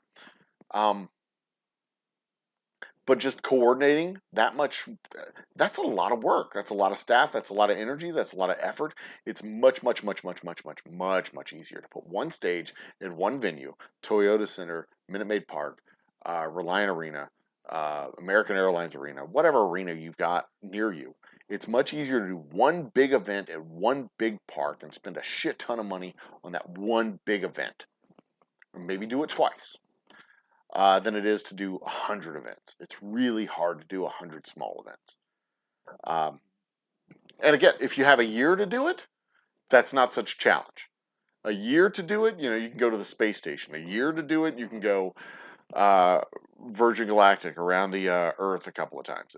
If you've got a year to plan for all this and a year to schedule it out, you can rent a fleet of 747s and do an acrobatics show to advertise the company that you're working on building. Whatever it is. Renting an entire aircraft carrier. That's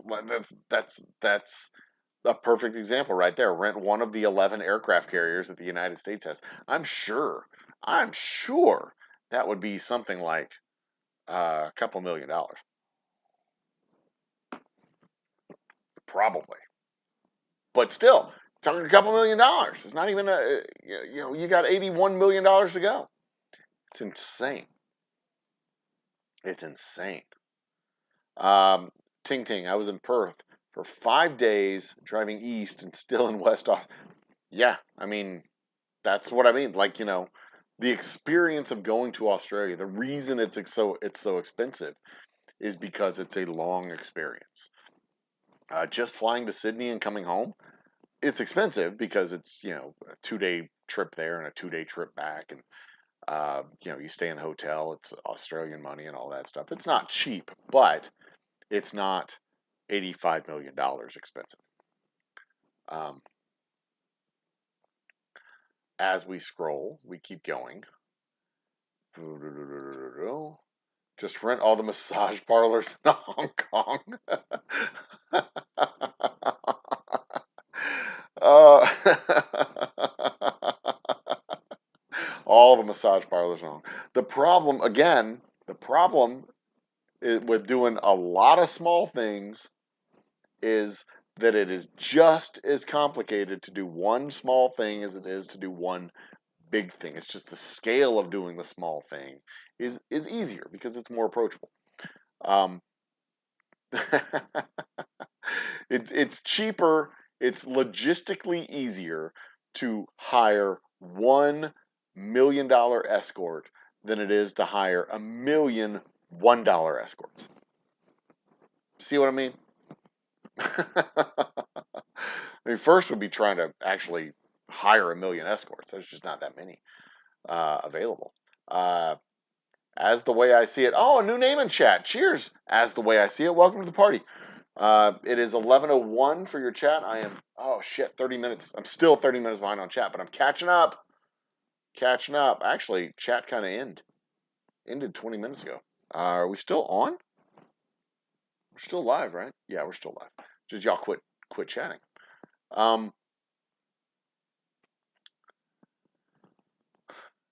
Did we get you there? Get around to recommendations. Originally from Aaron's channel. Who's Aaron? I don't know who Aaron is. Well, I'm glad you made it to the party. Thanks for joining us. Let me go up to the original comment. I have to see that movie again this week. Yeah, I mean, it's not a great movie. Richard Pryor's a funny actor. He's not a great actor.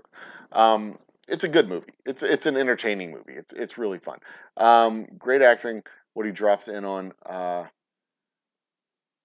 going to spoil it. It's the movie's 50 years old. 45? How old is that movie? It's 1985. That's 15 years. 35 years old. You're not spoiling it. If they haven't watched it yet, fuck them. But I'll spoil it. He wins the challenge and he gets the money. But welcome to the party. I'm glad to see you. Glad to see new names. Oh, and Bacon sent you. Well, thank you, Bacon, as well. That is a lot of massage oil. 100,000 masseuses in Hong Kong is a lot of massage oil.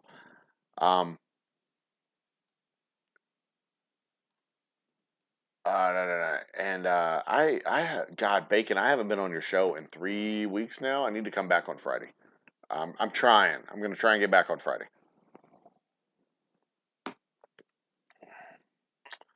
Mike McClure goes to bed. Good night, Mike. It was good to see you. Mike McClune. Sorry. Imagine losing the gamut because your staff just didn't want to work and quit. I know. See, that's the biggest challenge. Like, I've got, for the $83 million, like, my staff is only $3.8 million. It's only $4 million. I could probably, pack it in with other people, whatever. But the idea would be if you come on staff, you get $8,000. It's a contract position, whether you work for 1 day or the full 30 days. But I'm going to make it so you don't want to leave. I need that labor coming from you. I need to get value for my $8,000. So I'm going to give you all this shit. And it's going to take time to get your new suits. You got a $2,000 wardrobe allowance. You got a $5,000 expense account. Like, use it. Court some clients. You got 30 days to do. This is your chance to live like people you've read about as an employee of Inheritance LLC or Benevolence Inc. or whatever the fuck we're going to call this thing. This is your chance to live like people you've read about and wine and dine and talk about deals and talk up startups. Like, give me your scripts, give me your startups, give me your ideas. I want them. I need these. And the top 3 guys are going to get a $500,000 bonus. So bring me in some ideas. Absolutely.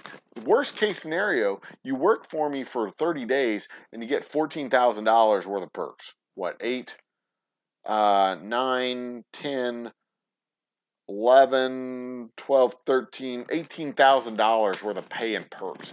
That's not a bad month to spend. And all you need to do is look around and find things for me to invest in February. You would think this would be a slam dunk. Like, come on in. Like, I need people working. So anyway. originally from Aaron. I don't know who Aaron is. Who's Aaron? Tell me more. I want to know who Aaron is because I need to go give Aaron a big thank you and a hug and thumbs up on one of his videos or her videos. I don't know who Aaron is. I probably do know who Aaron is. I'm not recognizing the name. Shark Brewing joined. Shark Brewing must have heard us talking about Shark Brewing. So in September, we're going to spin the wheel again in September. So tomorrow night on our trivia show, you got a chance to get 2 slices on the wheel, maybe a 3rd slice. In August, we're going to do a month-long thing where you get a chance to just get more slices on the wheel of doom. And then in September, we'll spin the wheel, and somebody's going to get a thing. I don't know what the thing is. The thing may be the same type of thing that we gave Shark Home Brewing back in June. Is that when we spun the wheel? June? Maybe a chance to get the same thing that they got back in June. It may be something entirely different. I don't know yet. I haven't decided. But we're going to give away something in September. So tell your friends, tell your enemies, tell your brothers, tell your sisters, tell your kids, tell your uncles, tell your aunts. Get on in, and we'll do some stuff. You like the way you can inspire research into veganism?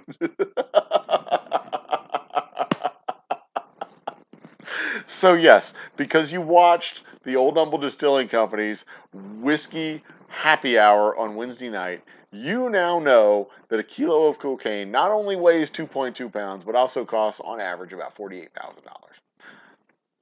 which is expensive, but it's a lot of that is a lot of blow. That is a lot of cocaine. That is a lot of cocaine. A kilo is a lot of cocaine. Top Shelf Dustin's in the house. Cheers. You would think $1 million of kilo of hookers and blow would be easy to do over the course of a month, but it's surprisingly not. Even if you go by Julia Roberts standards, $10,000, like of hookers and blow, put the two together. But you got to have those women working every single night for 30 days. You got to have that cocaine on hand. We're talking 20 pounds of cocaine. You got to get a hold of it. Like, where the fuck are you going to come up? Where are you going to go?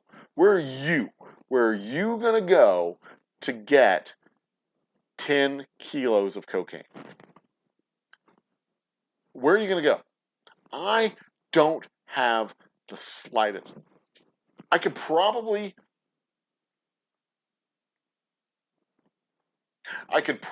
get 10 kilos of weed.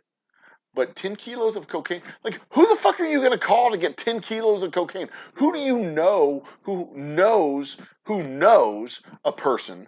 Like, who do you know who knows a person who knows a person who knows a person that could get you 10 kilos of cocaine? Like, look through your phone. Like, who the fuck do you... Like, I mean, I'm sure some of you people know somebody.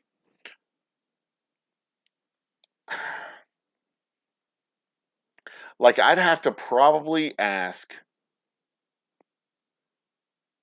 I'm probably 3 steps away. I'm 2 steps away from somebody who could get me cocaine, but not a kilo. I'm 2 steps away from somebody who could get me some, which means I'm probably 3 steps away from somebody who could get me a lot, which means I'm probably 4 steps away from somebody who could get me 10 kilos. But 10 kilos is like a lot. That's not like buying a fleet of cars. You follow what I'm saying? That's not like going to a car dealership and saying, look, I need 4 F-150s. I need 12 F-150s. Just let me buy some Suburbans. Let me buy a 15 Chevy Yukons or GMC Yukons. I don't know who makes the Yukon, whichever brand that is. This is buying 10 bricks of an illegal substance from somebody who's probably suspicious of a middle-aged white guy coming up to him and saying, "So, how many kilograms of cocaine do you have, good sir?" Yeah, it's not that easy. It's probably easier to buy hookers. It's probably easier to get 10 hookers to hang out for 30 days than it is to get 10 kilos of cocaine. I'm just saying. It's probably um, it's probably just, not practical. Uh, it's probably easier to hire the Harlem Globetrotters to do an exhibition game at your local high school. Probably. Anyway, if you live, nobody's talking. Yeah, that's a good point. So the way I see it, meant Aaron Clary. The vast majority of the followers. Oh, cool, Aaron Clary. Well, I will go check out. Let me see if I can find Aaron Clary. AARONCLAREY. Let's see if that's a channel. Oh, I'll be damned. If it's that Aaron Clary with 91,000 subscribers, yeah, that's almost certainly says he's an asshole. That sounds like your kind of people. So I'm going to follow that guy. I mean, I like people. No, that's a lie. I don't like people. I like interesting people. Let's go. Let's do that. Where was I? Where's the? If you live, nobody's talking. Was gonna lose by like $500 because he hired me and I refused to wear anything outside of my usual shirt and shorts. Well, see, that's the thing about the wardrobe allocation. You get that money. You can spend it on wardrobe or not. But like, I want you coming in wearing the nice suits. I want you going out meeting clients in the nice suits. I want you wearing a nice suit while you're working security. Whatever job I put you in. And I expect to see, yeah. I mean, that's going to be part of the stipulation. Is that you just linked the channel. I don't know if I went to that channel. Let's go look and see what it is. Is it the same Aaron Clary? Go to channel. That's your channel, Bacon. Or did I just go to the wrong channel like a dumbass? His channel, Aaron Clary. Yeah, that was the channel. I just subscribed. He's an asshole. So that means he's your kind of people. He's my kind of people. I like those kinds of people. Anyway, thank you for posting his channel. Seems like good people. And I will hit the notification bell to make sure that I see his kind of people come up in my stream. Get a guy in Florida.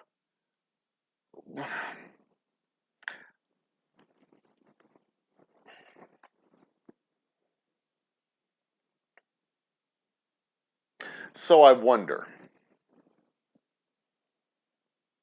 how easily it would be. How quick you got 30 days. How quickly could you get the coke?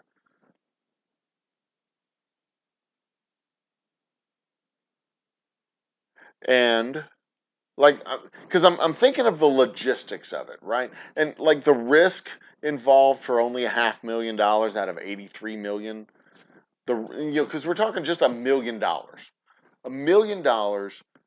and you've got to get value for that money, right? So you got 500,000 coke and 500,000 hookers. You got to get value for that money, which means you've got to use them. You can't just have them there cleaning the house and whatever. You've got to actually engage in the commerce that you're purchasing.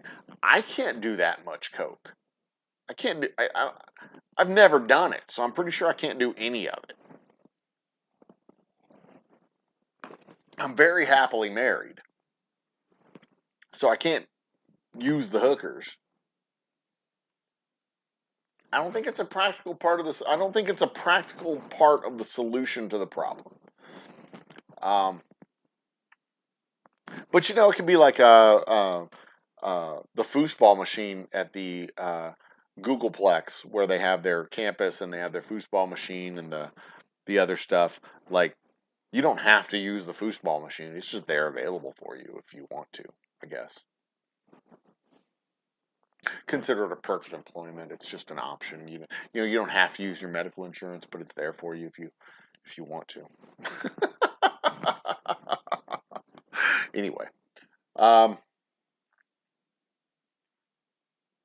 oh yeah, dude, $30,000 at a strip club, that is absolutely 100% doable. Especially if you're there with your entire staff of 30 people, like we're having strip club night, like $30,000. But again, $30,000 is a drop in the bucket. You're talking about $2.8 million a day. $30,000 is a rounding error. That doesn't even show up when you round it off. $30,000 is nothing. It is nothing in this challenge. $30,000 is nothing. $30,000 is when you just hand wave and go, yeah, sure, throw it in there. When you're spending another million and a half, 2 million, $3 million, you just like, yeah, sure, whatever, fine. Yeah, add the capers, whatever, fuck it, it's fine. $30,000 is fucking money. It's like whatever, it's fine. The hookers, yeah, I'm sure the hookers will have a Coke source. That's a good point. Um, let's rent a fully crewed LA class submarine, dude. That's not a bad idea. And in fact, there's at least one documentary that I've seen. I think there's two documentaries on Netflix that talk about a group of guys who were looking to buy a Russian surplus submarine after the fall of the Soviet Union, specifically in order to smuggle drugs from Colombia. That is not a bad idea. But you'd have to rent it. You couldn't buy it. And you're renting a submarine. There's a paper trail. Yeah, there's a paper trail. Mr. Jiggs has joined the party. Um, well, Mr. Jiggs, $30,000 is pocket change in the context of spending $2.5 million a day for the Brewster's Millions scenario, where you have to spend $83 million in a month. $30,000 is it when you have 83 million in the bank and you've got to burn through 83 million. $30,000 is pocket change. $30,000 is nothing.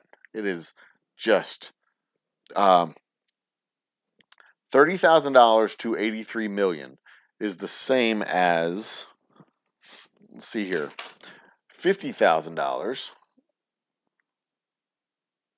divided by 83 million is times $30,000. That would be $18 for a normal person with making 50,000. It'd be $18 a year. That would be $18 over the course of 12 months. Divided by 12 months, that would be $1.51 a month. Divided by 30 days, that would be a nickel. $30,000 over the course. Oh, $30,000 for somebody making 50 grand would be that. One nickel. It's the equivalent of a nickel for normal human beings. When you have $83 million that you have to spend in a month, $83 million in a month would be the equivalent of a nickel for normal people. $30,000 in a single day would be that much. So yeah, it is pocket change. It is literally pocket change. It's a coin.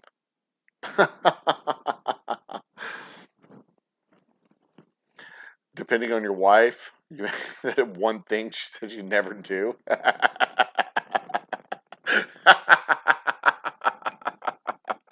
Actually, to be completely honest, if I was presented with this challenge, like that, the challenge was like take $1 million now or $30 million to spend over the course of a month in order to inherit $300 million, and nudge that up and be $3 million now versus $90 million, just or $83 million.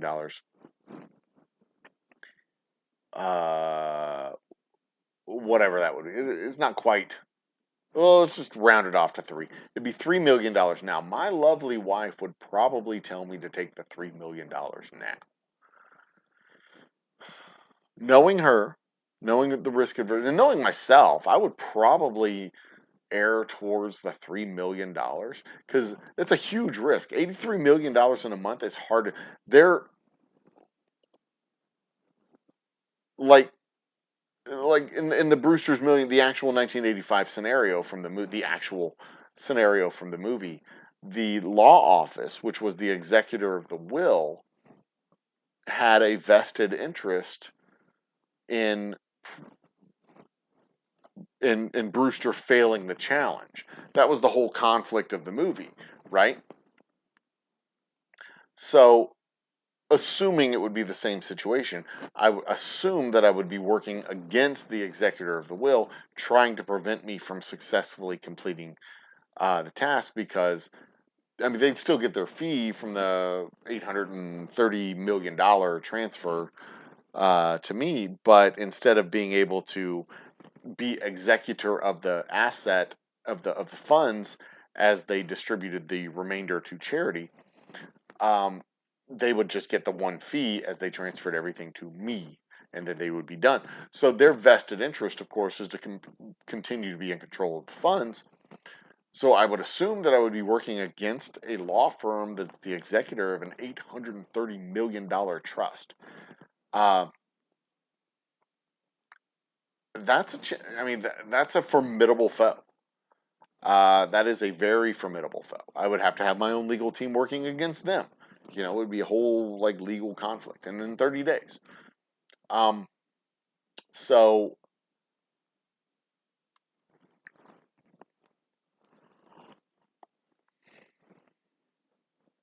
practically speaking, it would probably be smart for most people to take the $3 million. For most people, $3 million is more money than you'll see in your entire life.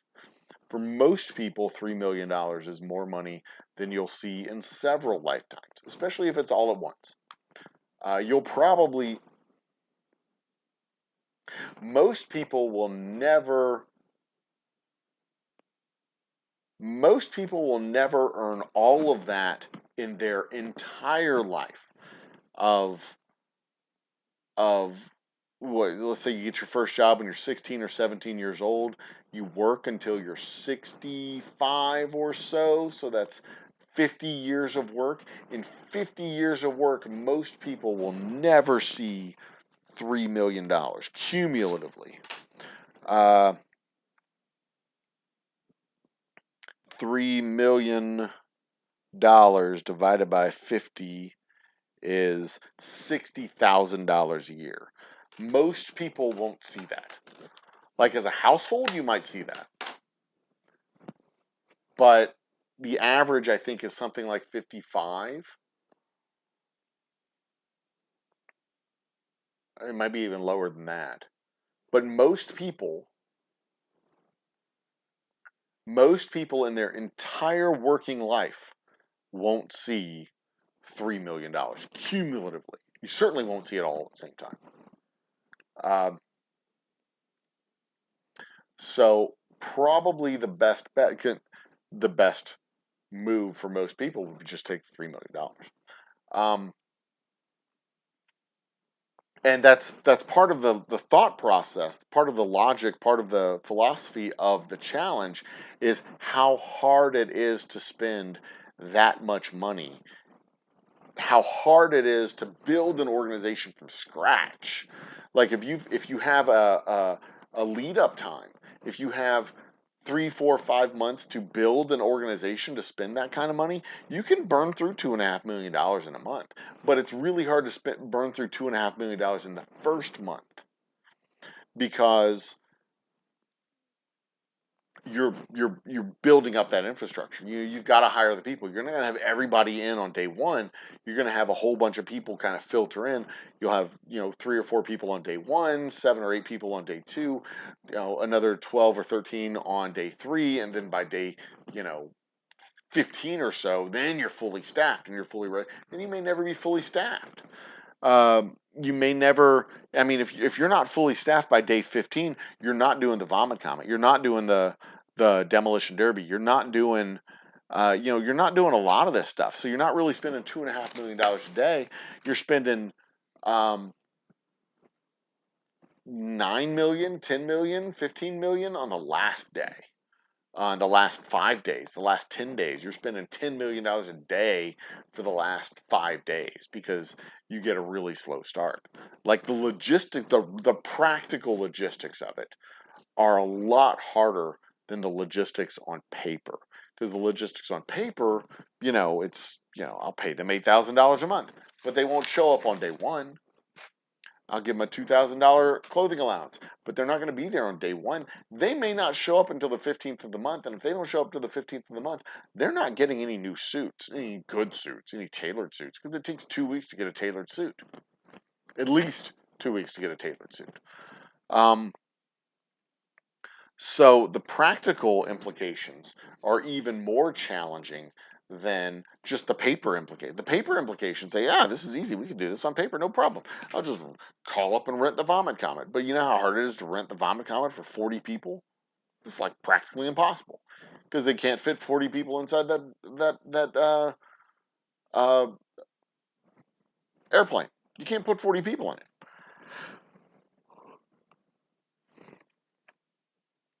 A citywide celebration, it takes more than 15 days to organize something like that. The infomercials are probably the easiest part of the whole damn thing. Hire out a week's worth of television time. 7 days at $15 million or $13 million a day. 7 days times $13 million. Where is it? 7 days times 13. That's $85 million, right? 13 times 7. Yeah, that would do it. The practical implication is you call up a television network and you say, I want to rent out an hour of time for 7 days at the end of the month. And then they've got to agree to change their schedule.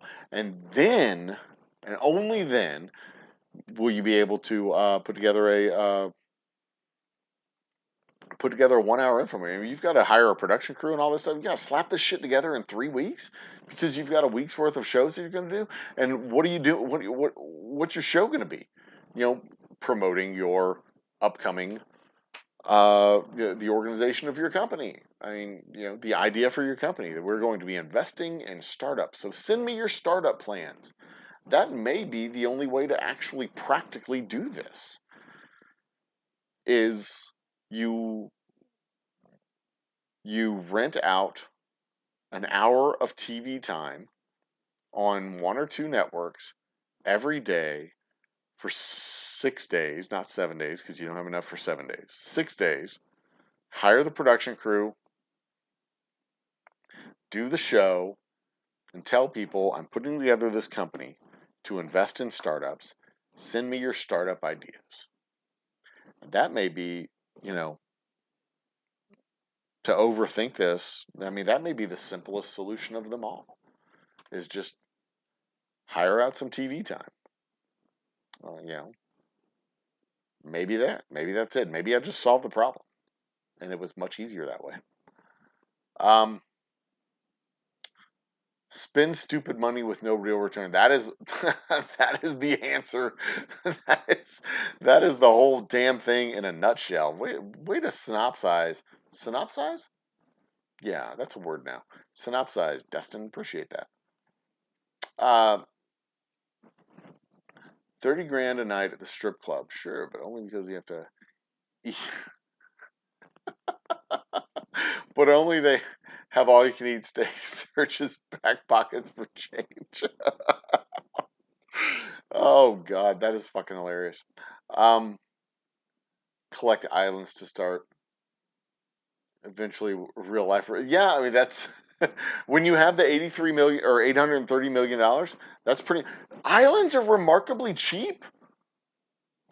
You can buy an entire island for $15 million. When you have $830 million, dropping $15 million on an island, I mean, don't get me wrong, that's not nothing. But there's only so many islands you can buy. So it's not like you're buying a whole bunch of islands. You buy an island. You go and buy an island. And then you could just start, developing a little resort space and eventually make a little money off of it. You're never going to burn through $830 million. You're not going to do it. You're just not going to do it. You buy a bunch of super high-end jewelry, cars, but you take it to one of those panic rooms and you smash it all. You can't okay, so you can't just do that. You can't just destroy valuable things. You have to get value out of the valuable things. Which is why earlier I was talking about a demolition derby, doing a $1 million car demolition derby. So you got like Ferraris and Bentleys and Bugattis and just fancy damn car demolition derby. Everybody's crashing up a demo derby car, and every derby car is $1 million. You're not just destroying something beautiful; you're getting value out of it because it's a whole exhibition, and you're sponsoring it, and your company, Benevolence Inc. or whatever, is the sponsor of the thing, and it's a big spectacle, and it gets televised. You get a bunch of press out of it, and everybody's like, blah blah blah blah blah. It's awesome. Um, 2002 Census Bureau study in 1999, the average lifetime earning of a bachelor degree holder is $2.7 million. Okay. So, but that's the average lifetime. That's the average lifetime earnings of a uh, bachelor's degree holder. Most people in the country, then there's half. There's half. If you've got average right here in the middle, that means half the people above, half the people below. Median is right there. But average is if you take everybody's salary and you add them together, you get $2.7 million. For one, 2.7 is less than 3. And two, that means at least half the people in that average will not generate that. And that's bachelor degree holders, which means there's a significant portion of the population that is below bachelor degree holders, which means most people in the country will not see even that, because that 2.7 is for bachelor degree holders, so even below bachelor degree holders. I'm thinking, um, yeah, I stand by what I said. Most people won't see $3 million in their entire lifetime. Uh, unless they get lucky with their 401ks, because I know a few people with more than $1 million in their 401ks. So, but they don't actually see that money. That's a whole nother thing. You see, I think like $3 million in a lump sum up front. That's kind of life changing for most people. It pays off your cars, pays off your home, pays off your student debts, pays off your credit cards, and you still have probably $2 million in the bank. At least $2 million in the bank. Assuming that the inheritance is passed down with proper financial planning that avoids taxation, the generational taxes. I'm thinking for most people, the $3 million is the right move. Uh, I'm thinking for most people. Um,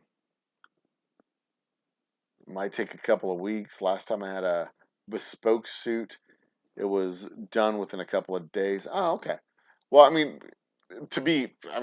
full disclosure, I buy my suit. When I bought suits, I bought my suit through Joe Banks or Men's Warehouse, and it was off the rack and tailored. I didn't have anything made from scratch. I've never bought a suit made from scratch, but those always took like a week, at least a week. And if you drop a whole staff's suit orders on some tailor, they're gonna take some time. It's not just gonna be real fast. Anyway, wasn't that one guy George something buying islands for girls? He was dead. I don't know. I don't know what you're talking about.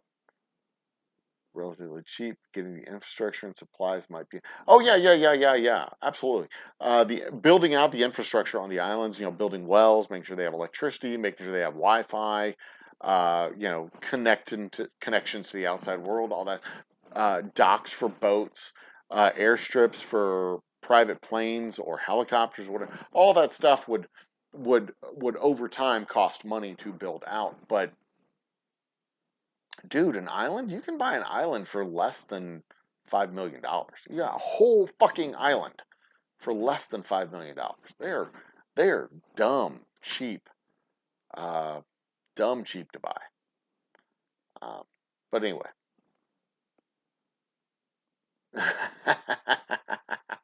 and I'm not saying it wouldn't be awesome. I'm just saying it violates it arguably violates the rules because you're not getting the value for the product. You could just as easily. Well, I mean, it's the same principle as a demolition derby of $1 million cars, but just taking a bunch of Rolexes to a smash room, I don't think would fit within the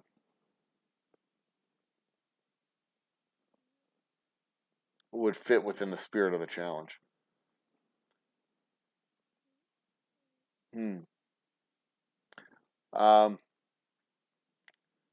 40% of Americans have bachelors, less than half.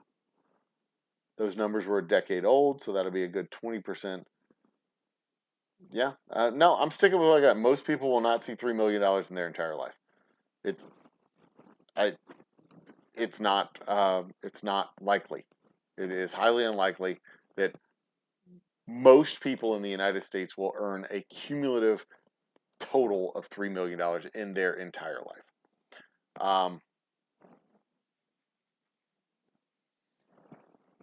And by the way, 30 to 40% is not most. So, 30 to 40% is not most. I don't think, unless they inherit money from most people, unless they inherit money, are not seeing $3 million. That's just not happening. I don't see it. I don't see that math. Median lifetime income was about 1.4, and median is probably a better gauge because that means like that's literally half is above and half is below, as opposed to the average, which can be skewed by higher earners.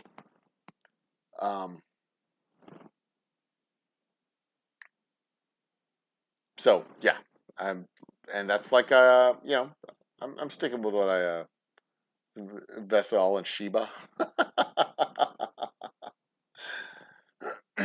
Oh goodness. Most and majority are different. Yes, true. You say most, it means much more. No, most does not mean much more than over half. Most means 50.00001%. It literally means more than half. That is literally what most means. More than half. More than the other. Most means most. That's literally what most means. You may think it has connotations of a significant majority, but it does not. Significant majority is not most. Most is a bare majority. 51 out of 100 is most. That's it. That's it. That's all. 3 million Scotch Island.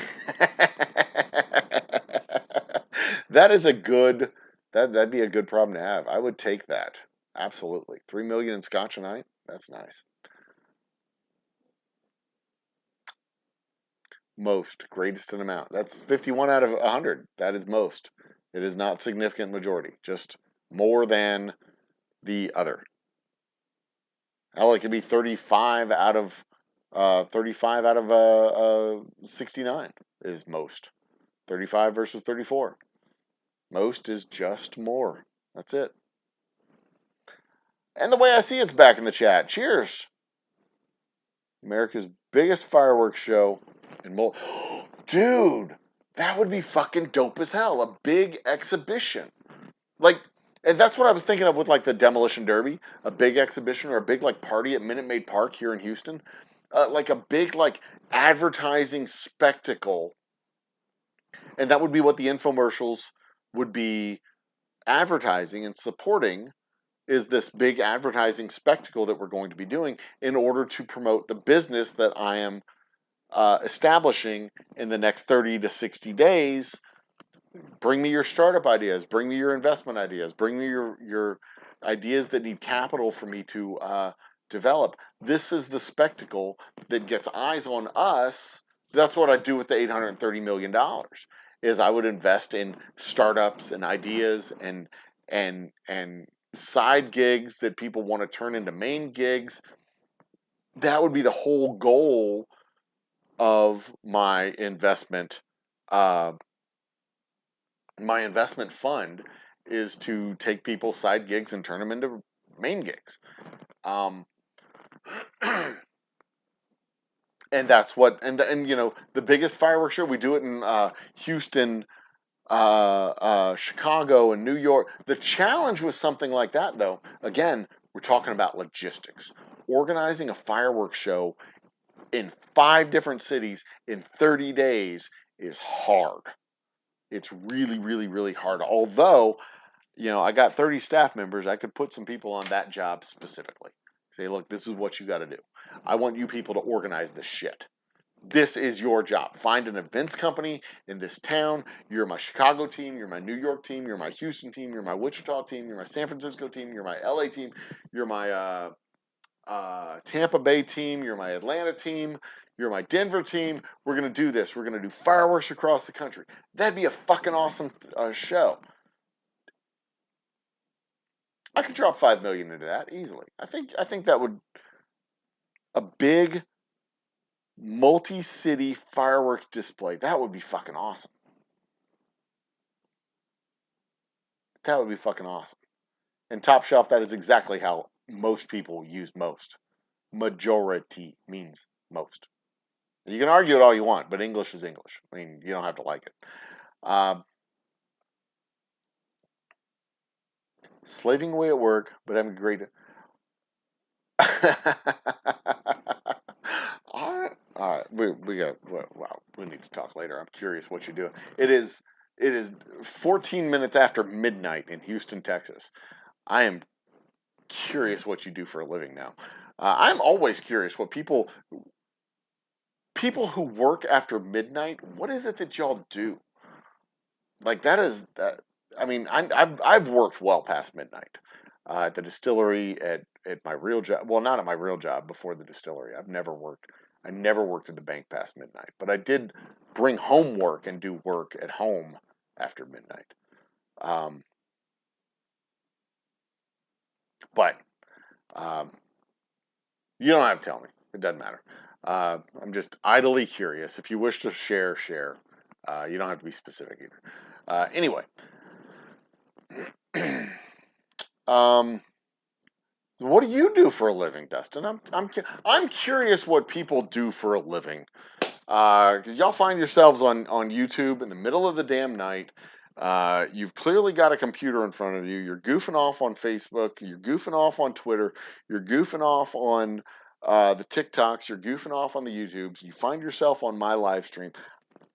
I mean, I couldn't do this at the office when I was at the bank. They had YouTube behind a firewall because they're just terrible. Hire an aircraft carrier to do the fire. You see, now you're getting even more complicated with the logistics, because now you can only do it on the coast, off the Pacific coast, off the East Coast. You can't do it in Houston because it's on. They can't have an aircraft. Well, I guess they have an aircraft carrier down in Corpus Christi. But you know, coordinating you're adding another piece of the puzzle. You're adding another piece to the logistics. It's going to become more complicated and harder to do. I don't like this. This is making me nervous. I don't like this idea at all. Simpler is better because we only have 30 days to pull all this stuff off. That's right. You told me that last week, Dustin. You worked in corporate finance, which means you would be working into the wee hours of the night if you had a particular project that you would be squirreling away on.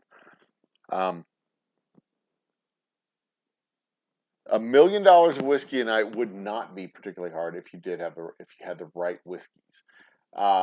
Doing $1 million of whiskey in one night would be relatively easy, but doing $1 million of whiskey every night for 30 nights, I think would be hard because you would run out of the really high dollar whiskey stuff. And that stuff's it's not hard to get a hold of, but it's not easy to get a hold of if you didn't plan to get a hold of it ahead of time. So if you drank all of their top shelf $500 pour whiskeys, like they wouldn't be able to just restock that tomorrow. Like it would take them a few days to replenish that, right? I mean, that's what I'm thinking. You're lazy and work better, and I get that. I've been in that position too, where I just I do me personally, I do better work. My more creative work, I do better late. My slog through tasks work, I do better early. So if I've got a lot of shit to do, just like banging away at numbers and stuff, I'll do that early before noon and then go eat lunch. If I've got creative stuff to do, I'll save that through the evening. I don't do that in the mornings because I'm bad at creativity in the mornings. So there you go. I need to step out for 2 quick minutes.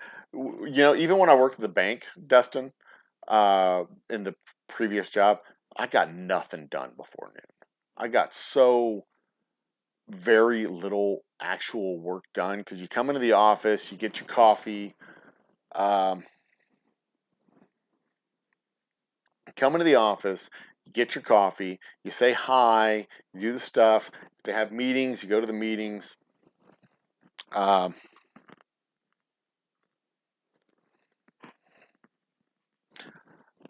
going to have the twins speak for just one moment. Be right back. Is your bar looking a little ordinary? Is it lacking something awesome? Well, head out to your local liquor store and pick up something extraordinary. Grab a bottle of Old Humble Straight Whiskey or Old Humble Special Reserve. They're clean, smooth, easy drinking whiskeys that taste the way whiskey should taste. From humble beginnings to an extraordinary finish, Old Humble whiskeys are what your bar needs today. Walk tall, be awesome, and drink humble. Old Humble Straight Whiskey and Old Humble Special Reserve. Get yours today.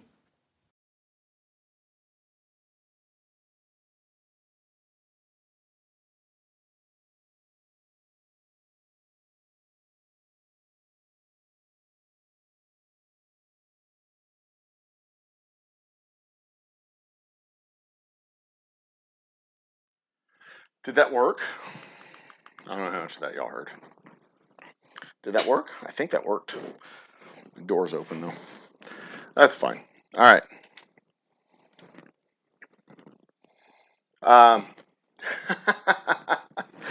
But yeah, you come in, you say hi to people, you get your coffee, do all the stuff that you have to do, and then you sit down, you have the meeting. Next thing you know, it's like 11 o'clock. Like Jesus, where'd all the time go? Where did the morning, get away from me? Second cup of coffee, sit down. I am curious. How much of that did y'all hear? Did y'all actually hear? Did that work? Was it quiet? I thought I muted the microphone. Did it work? Tap, tap, tap, tap, tap, tap, tap. Anyway.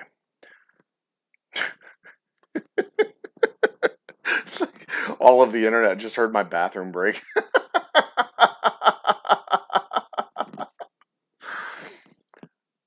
All right, Dustin, I don't know what you're talking about. Who is Magnus? What world champion? What are you talking about? I was not shocked by that news because I don't know what news you're talking about. Anyway, so yeah, the creative stuff that I needed to come up with when I was like, um, when I was building the framework for the Tennessee Master Trust, uh, the Tennessee Master Trust and the Georgia Master Trust and the Tennessee Master Trust, Georgia Master Trust, and Texas Master Trust that we were working on.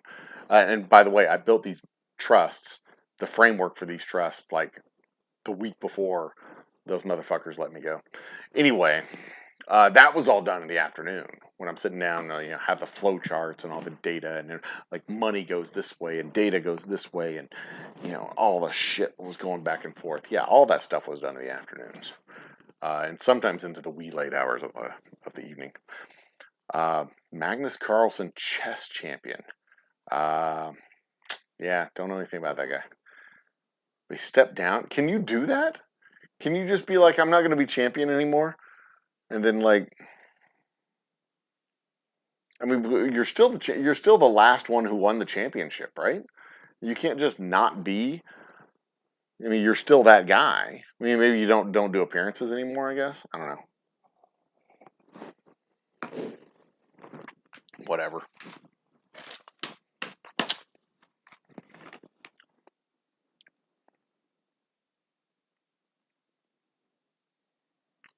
Yeah, that's probably what I would do. If I had to spend the $83 million, I'd probably do it as infomercials, because it would be really hard to pull off the other stuff. When I think about the logistics wise, like, the staff is only $4 million. Like, that's not going to make a big difference when it comes to they're not going to be all online on day one, so it might only be half that. But you've got to be able to, the idea of the challenge would be, on my end of it, at least, as as an individual who accepts the challenge, I would be thinking to build something. Like, I can't have my business exist at the end of day 30, but I can have it exist starting day 1 of the remainder. And during those 30 days, the pre-30 days, the 30-day build-up, I can definitely be advertising for the plans that I have over the next 30 to 60 or 90 days.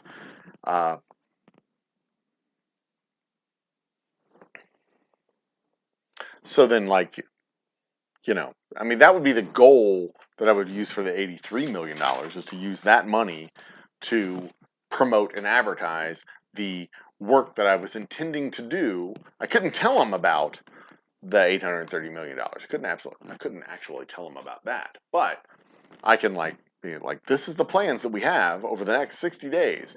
An innovative new business, an exciting new business style, an exciting new hedge fund. Yeah, so all this other stuff, like, most of the money would go into these infomercials. All this other shit, the $15 million for a demolition derby and a big party for a couple $1,000,000 and all this other shit, like, whatever. Just plan the party for $2 million. A big nationwide World's Fair type of thing for 4 days over the last weekend of the month. But most of the rest of the money goes into those infomercials, I think. Yeah, I think that's how I would have to do it. Media. Use the media on my behalf. That's how I would do it. That is not unlike... yeah, I mean, that sounds very rational, very reasonable. Most of the work that I've been able to... Most of the desk jobs that I've had over the past 20 years or so, most of the work that I've had to do could really practically get done in 2 to 4 hours. During the floods, or the threatened floods, or the cold days when we couldn't travel into town and we had to work from home, I'd get up, commute from my room to my office, pop open my computer. My commute would be 45 seconds. pop open my computer, have our morning meeting to start the day, check emails, check cash balances, authorize transactions, then come back at like 11:30 and then authorize the remaining transactions, and then that's it. I was done for the day for the most part. Send some emails out. I mean that, yeah. There was, if they would have let us do the creative, like really let me do the creative work that I want to do, really deal with the big picture shit and the accounts that I was dealing with. One, I would have gotten rid of half the customers that we had because they weren't profitable customers.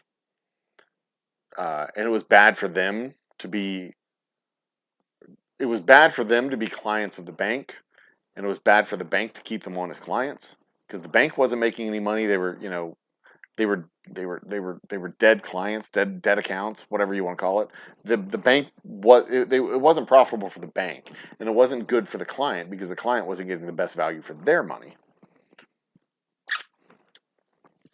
So that would have been the first thing that I would have done if I'd had free reign to do what I needed to do to work with my clients. I'd have just called them all up and said, "Look, you need to find another trustee. We can't keep this up. You're not getting anything out of this relationship. I'm not getting anything out of this relationship. You just need to move on." And then the next thing I would have done is taken everybody remaining and rolled them into a master trust. But they didn't want to do that. They didn't want to. They didn't want to think big. They didn't want to do big things. They didn't want to do next level work. I mean, even to this day, the work that I did on the master trust for Tennessee, Georgia, and Texas has been completely unused, and it's now been 4 years. What year is this? 2022? 3 years. 3 years. So good for them. Good for them. Good for them. They're really doing good work. Stories and shenanigans. Oh, bacon. I love that period of time. I absolutely am going to have to get that book.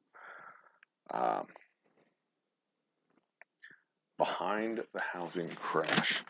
Hold on, ladies and gentlemen. Let's take this brief research interlude. The housing crash. I've got 3 or 4 books behind related to that the housing crash. I was working in the Treasury Department at a local cemetery and funeral home consolidator. I was working in the Treasury Department, and I watched the bonds shit the bed, and I watched the stocks shit the bed, and I watched the banking stocks crash down. And my family was planning a trip to Disney. So we had all of our savings in cash because we were using that savings to go on our Disney trip. And Citibank was trading at the time at $1.43 or something, $1.42. And I wanted to put $500 towards Citi stock. I wanted to get my brother to put 500 with me and another friend of mine to put 500 with me, because if we had 1,500 together, we could have gotten a lower fee on the purchase. And I had 1,500 on hand, but 1,000 of that was in our vacation fund. I only had like 500 free cash. And we went on that trip to Disney, and we came back, and Citibank had popped back up to something like $5 or $6, and we could have easily, quickly turned. I should have put that 500 into it, just taken the extra fee, because I could have turned around and turned that $500 into $3 $3,000, and I felt like a fucking idiot for not pulling the trigger on that, just taking my last $500 of free cash. I knew they weren't going to go bankrupt. They weren't going to crap the bed, not at that point in time. But I didn't, because we were going on vacation. I didn't want to risk, not having a little extra liquidity. It would have just been bad for the family if I'd have done that. But on only $3 million in 30 days on only fast food.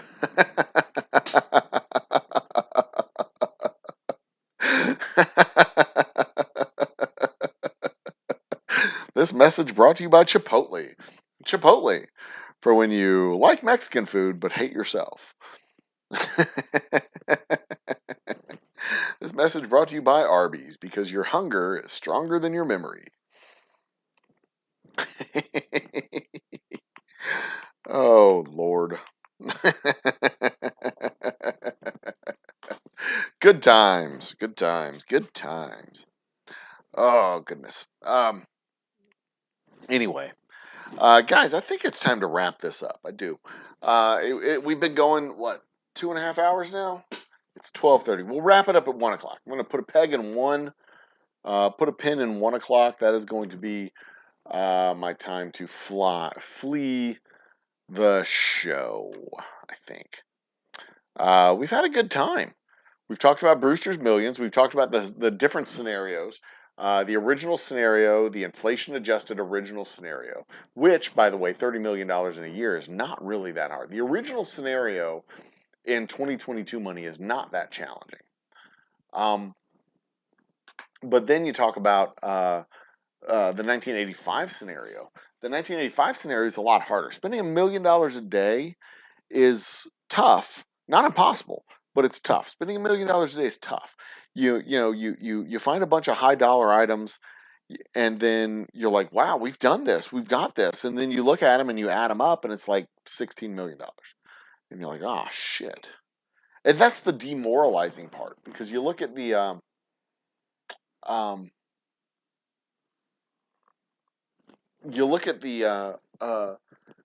the work that goes into spending $14 million, and then you look at, oh, shit, I'm not even halfway there.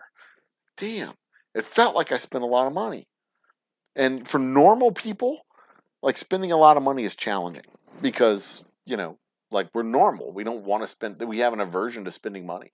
We generally have an aversion to spending money. I'm going to shrink this up just a little bit and move this over here. But, because we want to save money. And that was the moral dilemma in the original Brewster's Million, was that he wanted to marry this woman, but this woman thought that he was irresponsible with money, so she didn't want to marry him, and da-da-da-da-da-da, and drama ensued. Because being poor was and is often seen as a crime of the soul, that you are a bad person if you are poor, because you make bad decisions, and da-da-da. And we know that's not true. We know that's not true entirely. Sometimes people make bad decisions and that causes them to be poor. But we also know that research has shown us that because you are poor, you make bad decisions. And it's that generational poverty thing that happens. And it's not a indictment of people's character or anything like that. It's just that, like, boots cost, you can get $15 boots that wear out in a month, or you can get $100 boots that last for 3 years. But if you don't have $100, you can't buy the $100 boots that last for 3 years. You only have $15, so you buy the $15 boots every month, and it's a waste of money. You spend more money on the boots, obviously, $15 every month on another pair of boots, and another pair of boots, and another pair of boots. But if you don't have $100, you just don't have $100, and it's better to, spend the $15 that you have than, you don't have the credit. You just can't do it. So it's not a moral failing. It's just a function of economics. You just can't do it. Being poor is expensive. We know this. This is an economic study of a lesson in reality. Being poor is expensive. It's harder and more expensive to buy the cheaper stuff again and again and again and again than it is to buy the expensive stuff one time. Because if you just don't have $1,000, you can't buy the $1,000 option. You just can't. You can't do it. It might as well be $1 million, or $1 zillion, infinity dollars. It doesn't matter. You get what you can do, and you get by with what you have. But that's kind of the point of the exercise, is to see the value and the challenge that comes in actually spending the money. We have an aversion generally to just tossing around money like a sailor on leave. We prefer, as a people, to save. We prefer, well, at least my generation. I like to have money in the bank. I like to have money in savings. I like to have a nest egg that I can settle back on. But it's just, I don't even remember what I was fucking talking about. It's just not always that. It's not always that. It's not easy to flip that switch and be like, okay, if I just had all the money, what would I do with it? How would I spend it? Most people would be like, I probably wouldn't do a whole lot different. At least not at first. Most of us wouldn't. Not at first. We would just like, yeah, it's cool. And thinking about the experiences and stuff that you would be able to do if you had $30 million and you had to do it in a month. If you had to burn through $85 million in a month, you'd have to do a lot of shit. Man, I don't know if I want to do a bunch of stuff. I like the idea of being able to just like recreate, to get in an RV and drive across the country, to be able to go to a city, stay in a nice hotel, see some of the landmarks and touristy things over the course of 5 or 6 days, and then come home. But not having to do 5 things every single day. Yeah, I think on our most expensive trip and our most extensive trip, it was 10 days. We drove from Houston to South Dakota. We saw Mount Rushmore. We saw the Badlands. We saw Devil's Tower. We road tripped up through the states. I think the whole like road trip thing, staying in the KOAs. We go cheap usually when we do road trips. We stay in KOAs. We go camping. We do cabins. We do all this stuff. I think we spent $200 a day. Because we brought our lunches, we ate picnics, we stayed in cabins, which were like $40 a night. We did gas. Well, obviously we had to pay gas, which was, I think, $60 for a tank. We had to buy a tank every day.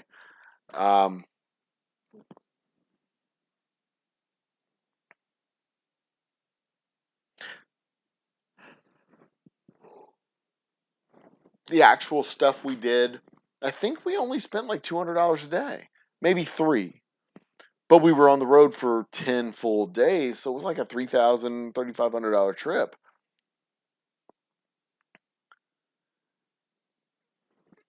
I don't know how to turn that trip into a $10,000 trip. I don't know how to turn that trip into $1 million a day. Unless we're traveling with an entourage of people and everybody has their own RV. And we're renting out luxury RVs, and when you start turning it into a big like $1 million spectacle a day, a $10,000 spectacle a day, man, now I have to do stuff. Now we're talking about peopling and nightly fucking activities and shit, and I'm just like, I don't want to do stuff.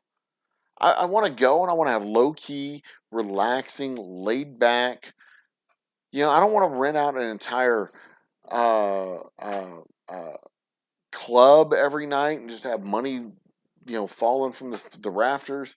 That's not my thing.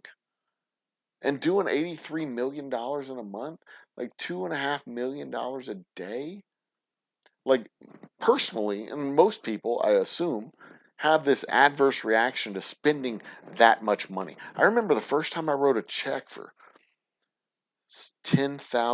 more than $10,000 when I was getting the distillery started. The first time I wrote a check for more than $10,000, a physical paper check, the total amount was $14,385. I'd never forget that day because that was the most I had ever written a check for. $14,385. That felt weird. I've gotten used to it. Don't get me wrong. I've gotten used to it since then. I've spent that much and more over time. Um, but working at the bank as the trust officer, making transfers, 500,000, million, 2 million, 3 million. That was nothing. That's not my money. But when it was my money and I actually wrote a check for that amount of money, whoo, man, that was fucking weird. It was real. It was my money. These electronic transfers and wired. That shit's not real money. That's not real money. But people, normal people, the rest of us, we have an aversion to spending that kind of money. I think most normal people, and most normal people have an aversion to spending that kind of money because most normal people don't normally spend that kind of money. We don't. We prefer to save it. We prefer to have it on hand. We prefer to have it in our nest eggs. We prefer to have it for a rainy day. We prefer not to just okay, 10,000 here, 15 there, 20 there, blah, blah, blah. We choose to not do that. We prefer not to do that. The frugality of the modern American, I suppose, is something to look into. Our various pathologies. But anyway, uh,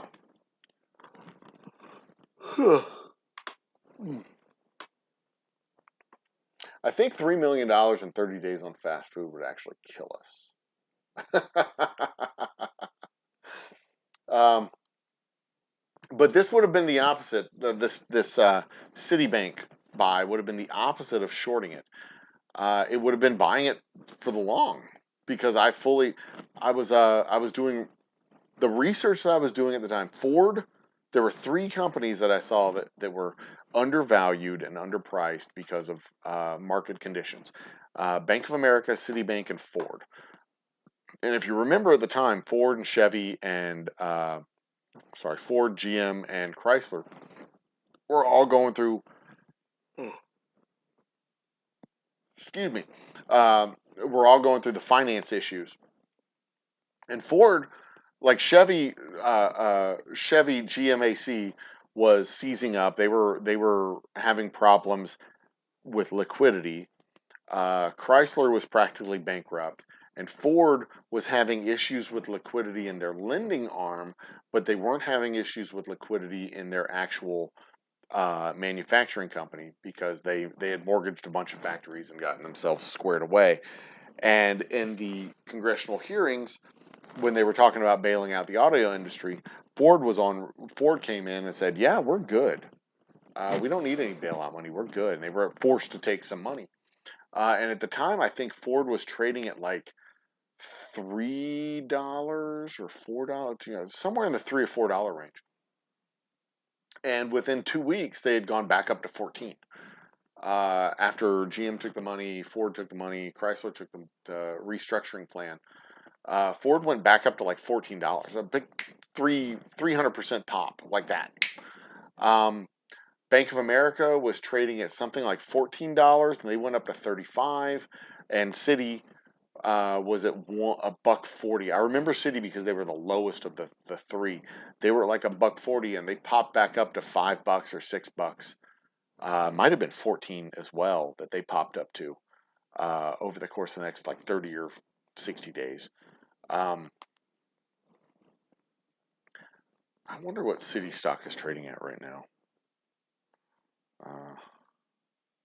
Citibank stock. Where's their stock?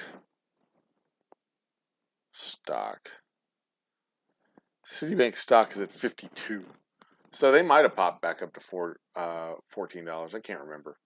Can't remember all the specifics, but yeah, this was the opposite of shorting. This was looking at the market saying they were undervalued based on their specific market metrics, and that they should be back up to this number or whatever that number is. And then I just didn't pull the trigger. I didn't feel confident enough in my own analysis. I didn't pull the trigger, and lost out on several $1,000s in profits. Realized gains is what they would have been. But anyway.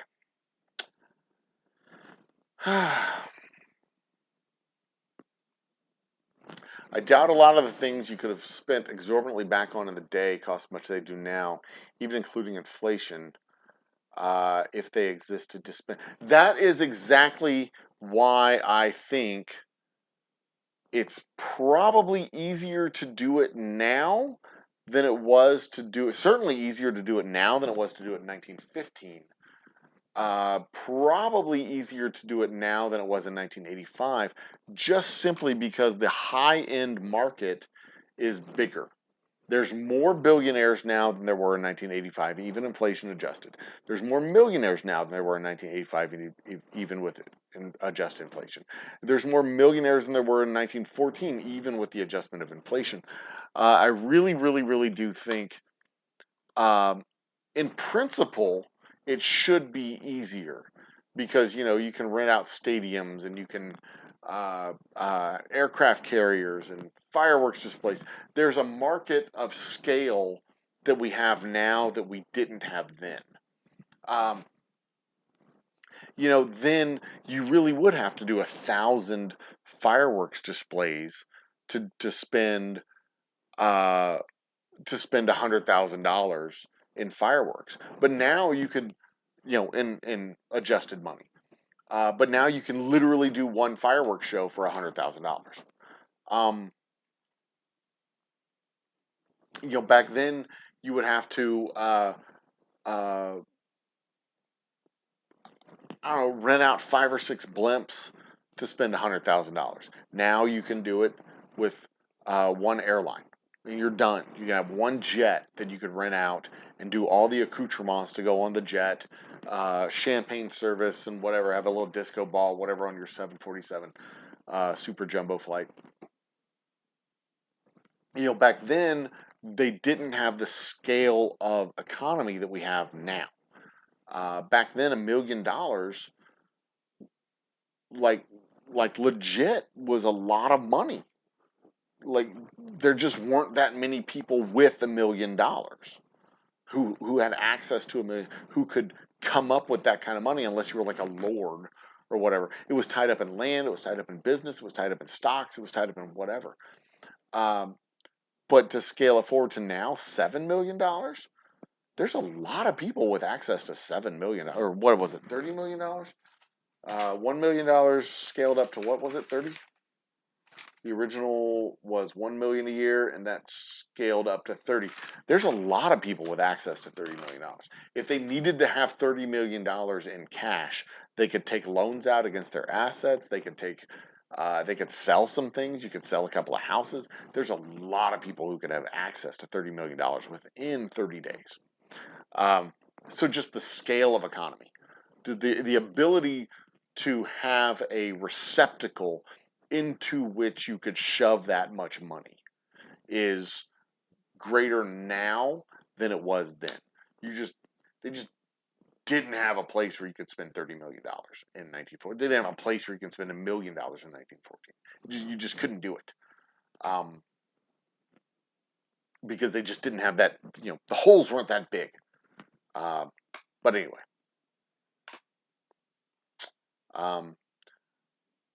But yeah, losing money with quality, that's you can buy good shirts, good shoes, good pants, good pots, good pans, good, you buy the high quality stuff.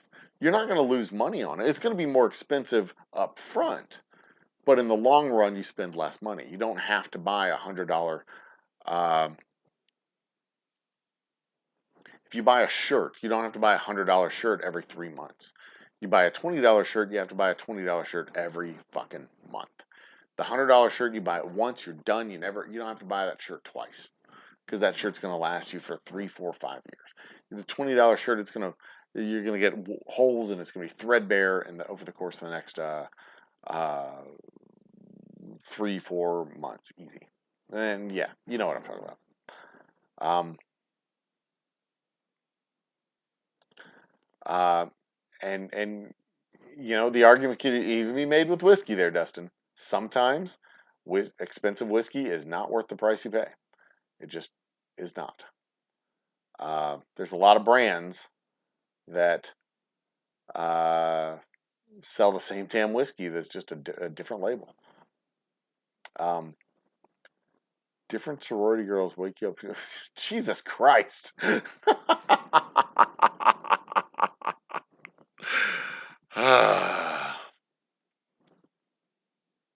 You degenerates. I love you guys. Certain point, it's a problem. Super premium food as well. And even, food and whiskey are there comes a point where you're just spending money to spend money. Like a $500 steak is not going to taste much different than a $50 steak, or probably better than a $5 steak. But once you start adding zeros to your steaks, you're not really adding anything other than cost. Because there's no way you can tell me that a $500 steak tastes $450 better than a $50 steak. And the same thing with whiskey. $500 whiskey does not taste $450 better than a $50 whiskey. Maybe a couple $100 better, but And that's a good point there too, Dustin. There does come a point where you're spending, and that's what I'm talking about. You just spend money for the sake of money. You're not getting value above which a certain dollar amount you pay. You're just not getting value. But there is that market. That market exists today more than it existed in 1985 of expensive stuff that's expensive for the sake of being expensive. It exists more today than it existed in 1985, simply because a function of there being more people with more money that they will never be able to spend enough of. There's more people with infinity money today than ever in the history of, I think, ever in the history of our country. There's more people with infinity money than ever existed. And, we've always had the rich. We've always had our Carnegies and Rockefellers and, our super rich, fantastically rich individuals. But there's, only been a handful of those people, probably in the teens and 20s. Now, something like 400 or so. There's a significant number. And that's not a market into which a company would obviously, you don't want to jump into a market where only 400 people exist. But it's more of a market now than has ever existed. So, and you can be a company that has one offering tailored to those 400 people, and all you got to do is sell one $35,000 bottle of whiskey. That'll make your damn year. It's a good year if you sell one $35,000 bottle of whiskey. That's for damn sure. Better year if you sell several bottles of $35,000 whiskey. But what can I say? It's constraints of the challenge. Okay, I'll come back to that in 1 second. Okay, back on the constraints of the challenge. Would be very hard to spend that much, but we have endless stories of people who were broke years. And yeah, see, that's the constraint that we keep coming back to. Is, hang on, I'm going to shut my door. The constraint we keep coming back to is time. Over the course of a year, you can spend $30 million. That's relatively easy. To spend $30 million in a year. To spend $30 million in a month? That's hard. That's a lot harder, and the time factor is important because you can do a big event, but the bigger the event, the more time it takes to put the logistics in place. You can't just slap together a music festival in 3 weeks. Not a $5 million music festival. Certainly not a $10 million music festival. You can't just slap this shit together in a few weeks. You know, you got to have stages and speakers and a space to have all the stuff, and the bands. You got to be able to coordinate schedules. I can tell you from booking bands at the distillery, it is a pain in the ass to book bands. Their schedules they're booked 2 or 3 months in advance. It is a big old pain in the ass. Doing you know, it's the time factor. You give an idiot $25 million in a year, he will fucking be broke. Give him a month, it's going to be tough. Chances are, at the end of a month, an idiot's still going to have money. At the end of a year, yeah, he's going to be broke. He's going there without question. Without question. 50. That's the price that Chase is trading at right now. Thank you, there, Dustin. Appreciate that. Read in 30 minutes. Am I 30 minutes behind? No, I'm not 30 minutes behind. Suck it. I'm 15 minutes behind. But boy, I'll tell you, if I get monologuing, I can go. Long lasting is part of quality if it's not a consumable. And yeah, that's a fair, I think that's a fair statement.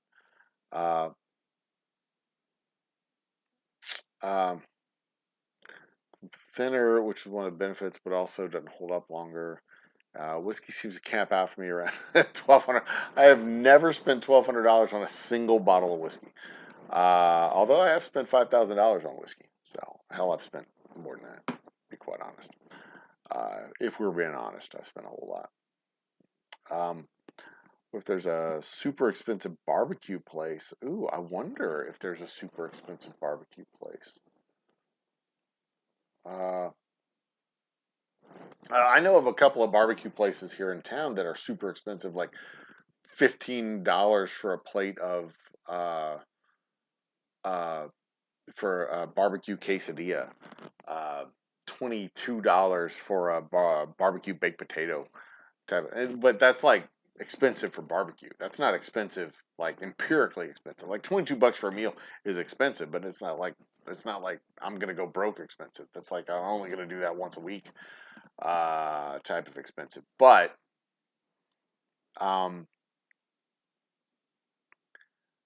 yeah, I don't know of any place that's like a $500 a plate barbecue place, fancy white linen tuxedo service barbecue place. Seems like it would be a violation of the spirit of a barbecue place, to be quite honest. A barrel of Ardbeg sold for 16 million pounds. God damn, that's a lot of pounds. I wonder how many kilograms that is. I'm just kidding. Question I should have asked earlier. Do you have to spend the entire amount without going? I think that's probably the case, that you can't go over because you just don't have the money to spend if you run up against the dollar amounts, which is also a challenge because coming right at $30 million, you know, you can't buy it. You're at like $28 million, and you got a $3 million thing. You can't buy the $3 million thing because, you know, that's a good point. But I think we'll just assume that you know, you can go over within 10% or something like that. I guess. $900. That's a lot. That's a lot. I have not brought myself to spending that much money for a bottle of whiskey. I have spent $400 on $350 on a bottle of champagne before, though. So there's that.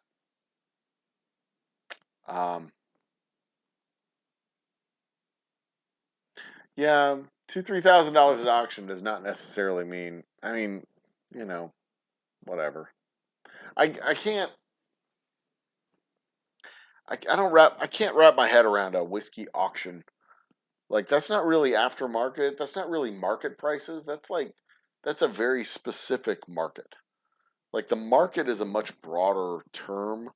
Like, there's a very specific market of people at an auction. You know what I mean? Yeah. Anyway. Anyway, guys, it's 1 o'clock, 1:01 to be exact. I think now's a good time to wrap it up. I think we're in a good place. I think it's a good time to wrap it up. Uh, I will be in Rosenberg tomorrow night, Austin Friday night, and Katy Mills on the west side of Houston on Saturday night. Um, Tomorrow night's trivia night. We may get started a little bit late, but we may not. I'm going to endeavor to get started on time tomorrow night. So tomorrow night, 9 p.m. Lisa's going to be with me. We're going to get the trivia ball rolling tomorrow because I got to come back from Rosenberg. And if you've ever, yeah, I mean, if you're familiar with Houston, you know Houston's like this big, and I live up here, and Rosenberg is down here. It is fucking far, like 45 minutes from my house to go to this place, and it's technically still inside of the city of Houston. So, um, whiskey auctions are pretty. I get that whiskey auctions are public. I mean, you don't. They're open to the public, but there's a specific audience of people who are involved in whiskey auctions, and it's not like there's 1,000 bottles of this whiskey. It's like, you know, it's a small supply and a small market of individuals who are participating. It's not like it's, you know, Weller or whatever other schlock that's available on the counter at your local store. Um, but all that said, and anyway, um, our release of episode 11 for the quest for 100,000 views is imminent.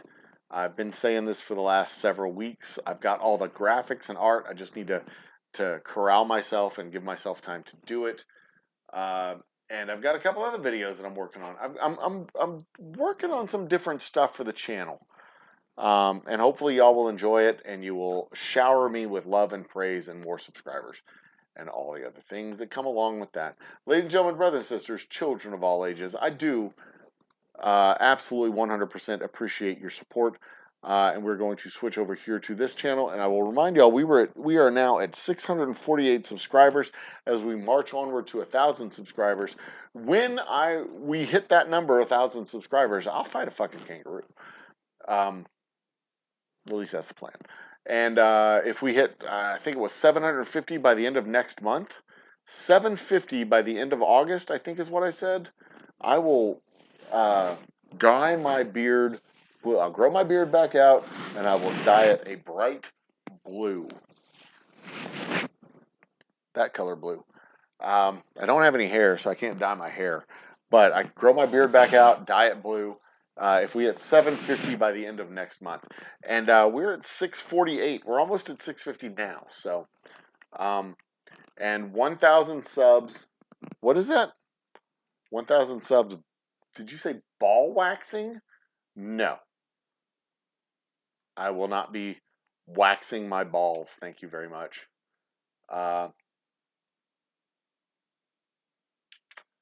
Actually, you know what? Maybe I could do an episode. We had 1,000 subscribers. I could do some ball waxing. That's not out of the question. That's not out of the question. That's not impossible to happen. Anyway, September we'll have another whiskey giveaway. Just a few short weeks away. The next few weeks, hopefully, we'll also be doing something live from the distillery. You'll be able to see our bourbon going into barrels, possibly. Ooh, stand by, I can't wait. Ladies and gentlemen, brothers, sisters, children of all ages, thank you, as always, for supporting our channel, for supporting the shows, for supporting our little distillery as we continue to grow and make our way through the world. Making our way in the world today takes everything we've got. Taking a break from all our worries sure would help a lot. Isn't it nice to get away? sometimes you got to go where everybody knows your name. Now I'm just quoting the theme songs. Cheers if y'all didn't know. But anyway, be awesome to each other. Think with your whole brain, love with your whole heart, and always, always, always drink the good stuff. Cheers. Good night.